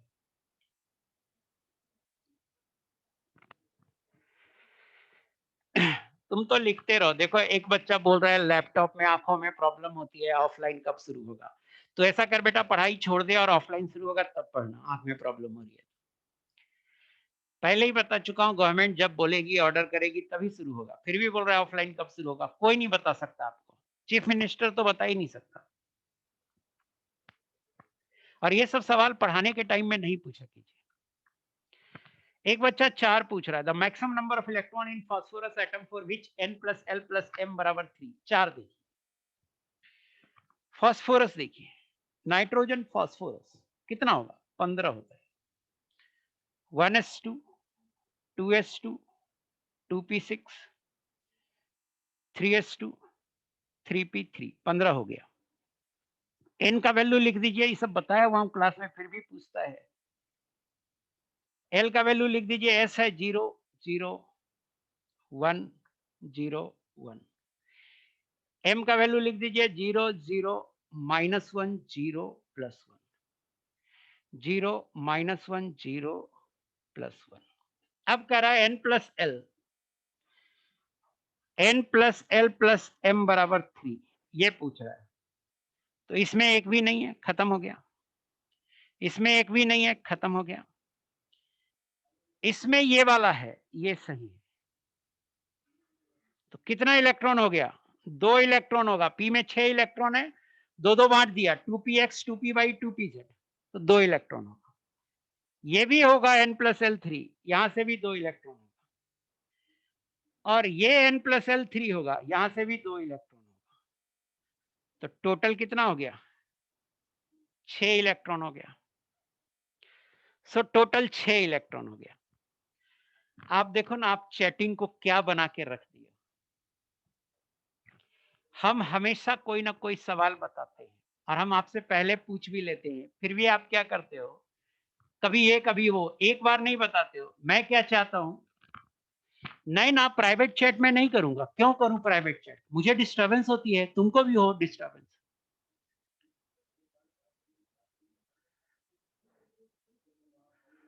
मैं बोलता हूं अभी, जैसे सिंपल सी बात है, मैं हर क्वेश्चन लगभग कर रहा हूं। मैं बोलता हूं कि आप एक बार क्वेश्चन नंबर मुझे बता दो, कौन कौन डाउट है,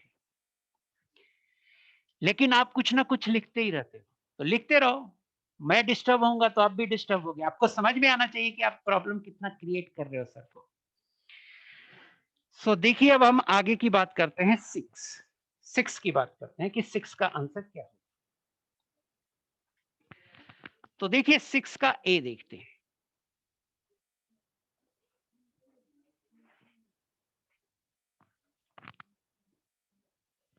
सिक्स का ए देखते हैं, Fe2 प्लस है, Fe2 प्लस है। क्या होगा कॉन्फ़िगरेशन? तो इसका कॉन्फ़िगरेशन होगा आर्गन 18। बेटा लिखना छोड़ दो ना यार, लिखना छोड़ दो ना यार।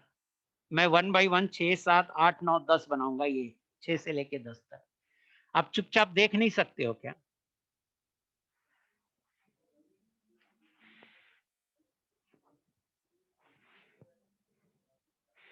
एक लिख रहा है 4 का 5 होगा सर, तो मैंने क्या बताया है, यहाँ पर एक इलेक्ट्रॉन होगा। हाँ, यहाँ पे एक ही इलेक्ट्रॉन होगा, दो नहीं होगा, तो 5 इलेक्ट्रॉन होगा। 4 का 5 इलेक्ट्रॉन होगा। हाँ, 5 ही इलेक्ट्रॉन होगा। 3p3 है ना, तो एक ही इलेक्ट्रॉन आया ना, 5 ही इलेक्ट्रॉन होगा। ठीक है, प्लीज आप जो इतना लिखते हो ना, बहुत डिस्टर्बेंस होती है उससे। देखो अभी आगे देखो, मैं 6 7 8 9 10 बताऊंगा, तो आप प्लीज आप नहीं लिखो, थोड़ा डिस्टर्बेंस मुझे कम करो। ये आपके पास मैंने चैट एवरीवन इसलिए लिख दिया है कि देखो कि कितना डिस्टर्बेंस होता है। देखो ना, एक बच्चा है, स्क्रीन पर नहीं दिखाई दे रहा है, इतना लिख दियो। स्क्रीन तो सही से लिख नहीं सकता यार, तुमको दिखाई क्या देगा? एक पूछ रहा है 5 इलेक्ट्रॉन कैसे होगा। देखो ना यार, पी में 6 इलेक्ट्रॉन था तो दो दो बांट दिया। यहाँ पी में 3 इलेक्ट्रॉन है तो एक एक बांट दिया, तो एक ही इलेक्ट्रॉन होगा ना। सचिन 3 बार पूछना जरूरी है बेटा, सचिन 3 बार पूछना जरूरी है बेटा। नहीं करूंगा मैं चैट डिसेबल्ड, आपको पता तो चले कि कितनी दिक्कत होती है मुझे। 5 कैसे आया समझ में आया सचिन? यहाँ 3p3 था तो इसमें एक ही इलेक्ट्रॉन लेंगे। ऐसे देखो ना, और अच्छे से देखो इसको, m की 3 वैल्यू है, तो इसमें 2px होगा, 2py होगा, 2pz होगा। इसमें 2 इलेक्ट्रॉन ले लो, इसमें 2 इलेक्ट्रॉन ले लो, 2 इलेक्ट्रॉन ले लो। m जीरो वाला लेना है तो 2 ही इलेक्ट्रॉन होगा। यहाँ 3p3 है तो 3px ले लो, 3py ले लो, 3pz ले लो। यहाँ एक इलेक्ट्रॉन एक इलेक्ट्रॉन एक इलेक्ट्रॉन, सिर्फ -1 वाला लेना है तो एक इलेक्ट्रॉन हो गया। तो एक इलेक्ट्रॉन इसमें, 2 इलेक्ट्रॉन इसमें, 2 इलेक्ट्रॉन इसमें, टोटल 5 इलेक्ट्रॉन हो गया।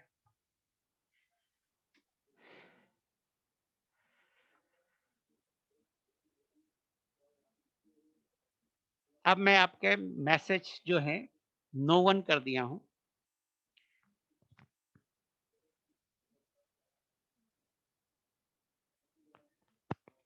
मैंने मैसेज नो वन कर दिया है क्योंकि हर क्वेश्चन अब मैं बता ही रहा हूं आगे। कितने डिस्टर्ब करते हो ये आपको एहसास हुआ होगा अभी थोड़ी देर पहले। एक पूछ रहा है अंडर 500 रैंक के लिए एलन का मटेरियल सफिशिएंट है।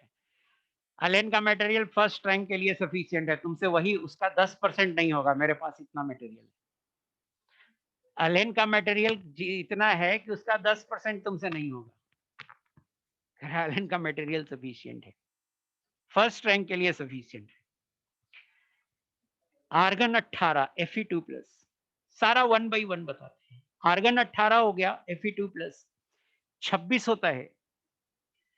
तो इसका जो इलेक्ट्रॉनिक कॉन्फ़िगरेशन होगा, पहले हम आयरन का लिख देते हैं, 4s2 20 हो गया और 3d6। बट Fe2 प्लस है तो 4s को 0 कर लेते हैं। 4s को कितना कर लेते हैं? 0 कर।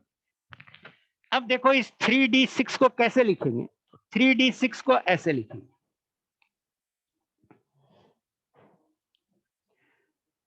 ऐसे लिखेंगे।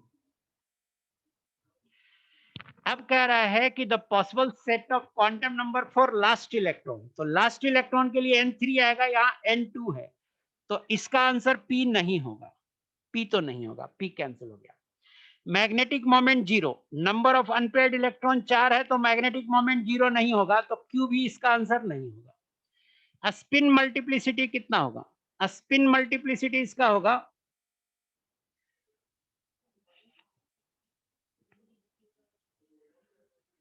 ये होगा 4 + 1 5 होगा, यहां 4 लिखा हुआ है तो r भी आंसर नहीं होगा। Total number of exchanges 10 exchange होते हैं, 10 एक्सचेंज 3d6 में बताया हुआ है 10 एक्सचेंज होते हैं, तो s आंसर होगा। और पैरामैग्नेटिक है, अनपेयर्ड इलेक्ट्रॉन है, पैरामैग्नेटिक है, तो t आंसर होगा। तो जो a का आंसर होगा, a का आंसर होगा s एंड t।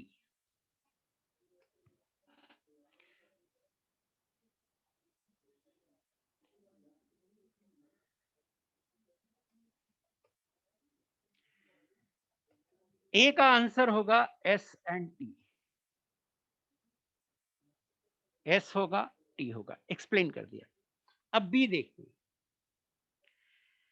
Mn4+ है, Mn4+ है, कितना होता है मैंगनीज? 25 होता है, तो 25 होता है तो 4s2 होगा और 3d5 होगा, बट 4+ है, 4+ होने के कारण 4s 0 हो जाएगा, 2 इलेक्ट्रॉन यहां से निकाल दीजिए और d5 से 2 इलेक्ट्रॉन निकाल दीजिए, 3d3 हो जाएगा। अब आप देखिए, इतना करने के बाद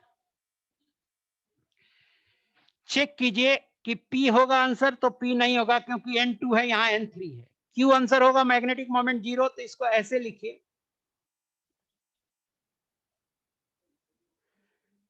ऐसे इलेक्ट्रॉन घूरिए, मैग्नेटिक मोमेंट 0 नहीं होगा तो Q भी आंसर नहीं होगा। स्पिन मल्टीप्लिसिटी, स्पिन मल्टीप्लिसिटी होता है n+3, n+1, सॉरी मैं ना गलत आजकल बहुत लिख देता हूं। n बराबर 3 है, सो 3 + 1 4 होगा, सो स्पिन मल्टीप्लिसिटी 4 हो गया, तो R आंसर होगा, R आंसर होगा। टोटल नंबर ऑफ एक्सचेंज 6 होगा, 10 लिखा हुआ है, तो S नहीं होगा, नंबर ऑफ एक्सचेंज होगा 6 भी नहीं होगा ना, 1 exchange, 2 exchange, 3, number of exchange होगा 3, 3 ही एक्सचेंज होगा। पैरामैग्नेटिक है, यस पैरामैग्नेटिक है, तो टी आंसर होगा। तो जो बी का आंसर होगा बेटा वो होगा आर एंड टी। सी देखिए, Zn2+ है, सी देखिए, सी Zn2+ है, तो ये होगा 4s0 3d10, अनपेयर्ड इलेक्ट्रॉन नहीं है, तो इसका आंसर होगा मैग्नेटिक मोमेंट 0, क्यू आंसर होगा। अनपेयर्ड इलेक्ट्रॉन नहीं है तो मैग्नेटिक मोमेंट 0 हो जाएगा। और नंबर ऑफ एक्सचेंज कितना होगा? 20 एक्सचेंज होगा, तो सिर्फ क्यू आंसर होगा इसका, इसका आंसर सिर्फ क्यू होगा। और डी देखिए, डी बना रहा हूं मैं,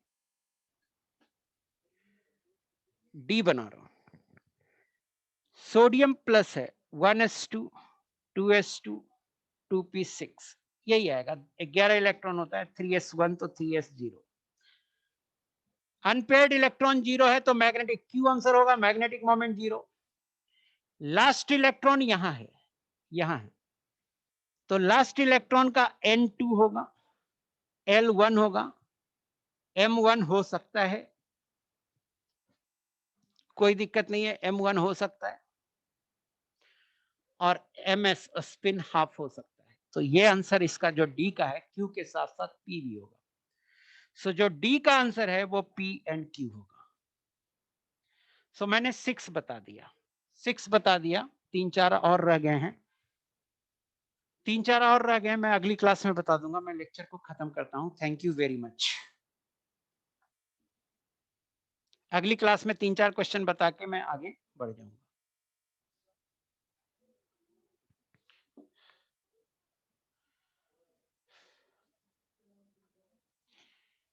सिस्टम आज हैंग हो रहा है।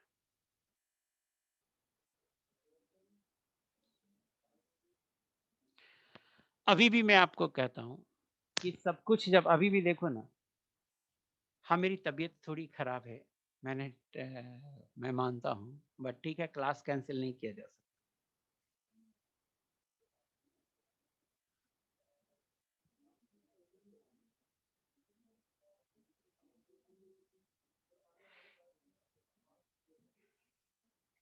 नहीं नहीं, कोई ट्रिक नहीं है, आपको एनर्जी लेवल याद रखना होगा। जेनन के बाद कौन सा आएगा, ये एनर्जी लेवल याद रखना होगा। ट्रिक वही है जो आपको प्रिंसिपल में बताया हूं, या N+L रूल है ट्रिक। एनीवे, मैं आपको मटेरियल भेज दूं पहले।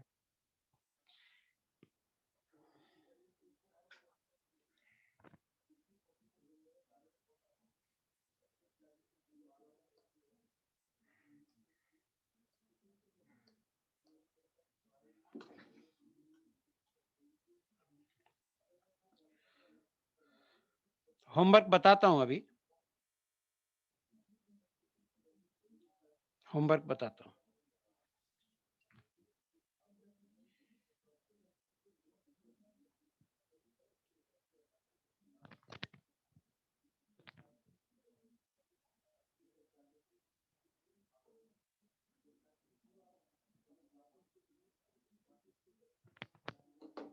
Fourteenth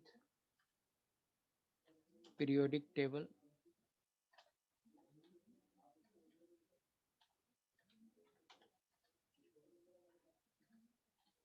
lecture 1।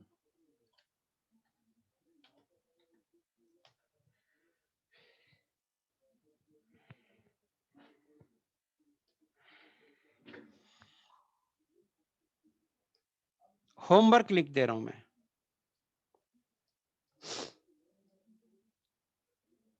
एक बार मुझे सीट खोलना होगा होमवर्क के लिए। अगली क्लास में मैं रेस 5 डिस्कस करूंगा, और रेस 5 डिस्कस करने के बाद मैं सीट डिस्कस करूंगा। रेस 5 में जो 3-4 क्वेश्चन छूटा हुआ है उसको डिस्कस करूंगा, उसके बाद मैं सीट डिस्कस करूंगा।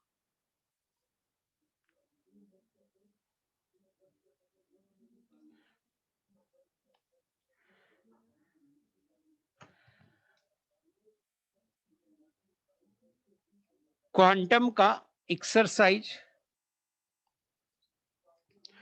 आपका होमवर्क है। O1 कर लिए थे, O1 मैंने दे दिया था आपको होमवर्क। एक्सरसाइज O2 कीजिए, O2 ये होमवर्क है।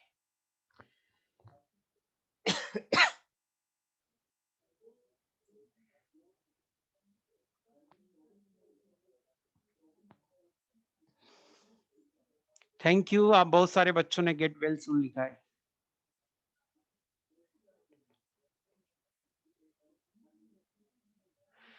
बेटा एक सीट मिलता है, सुजीत गुंड, एक सीट मिलता है, उसमें O1 O2 एक्सरसाइज का नाम है। क्वांटम नंबर की सीट होगी ना, कहता है O2 कहाँ पे मिलता है सर।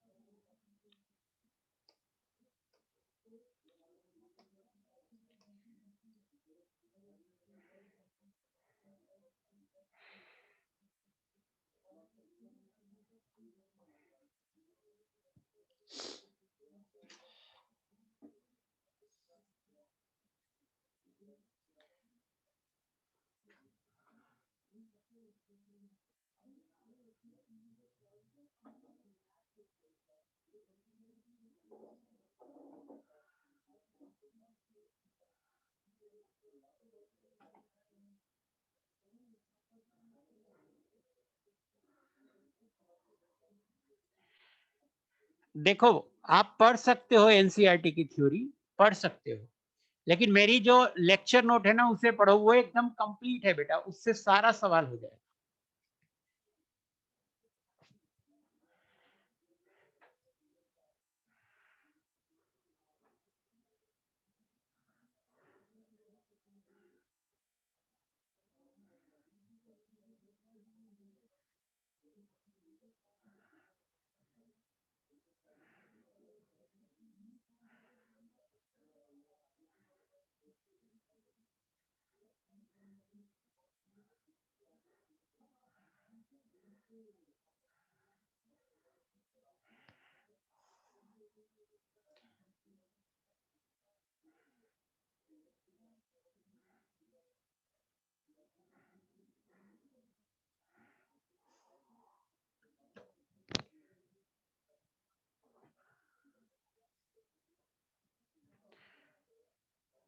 हाँ, एनसीईआरटी का क्वेश्चन लगाना जरूरी है। टेस्ट में पूरा क्वांटम नंबर आएगा। अपलोड कर दिया मैंने हैंड आउट, प्लीज आप चेक कर लो हैंड आउट आया कि नहीं, मिला कि नहीं आपको। सर का टेस्ट का सिलेबस में पूरा क्वांटम होगा, टेस्ट के सिलेबस में पूरा क्वांटम होगा।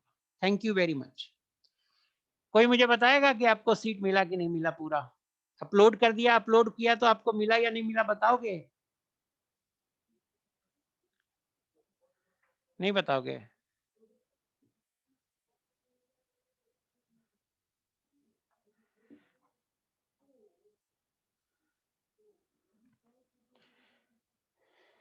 Thank you very much Anjali.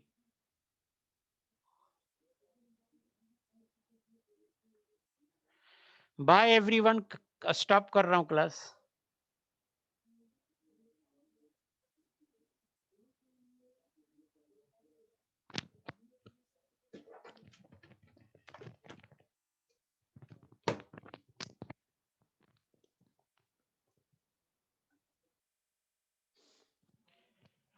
Sir एक बार ये, एक बार हाँ मिला, यस सर मिल गया, वेरी गुड वेरी गुड। ठीक है बेटा, अब मैं स्टॉप कर रहा हूँ क्लास को, क्योंकि तबीयत ठीक नहीं है तो बात नहीं कर पाऊंगा कुछ। के बाय।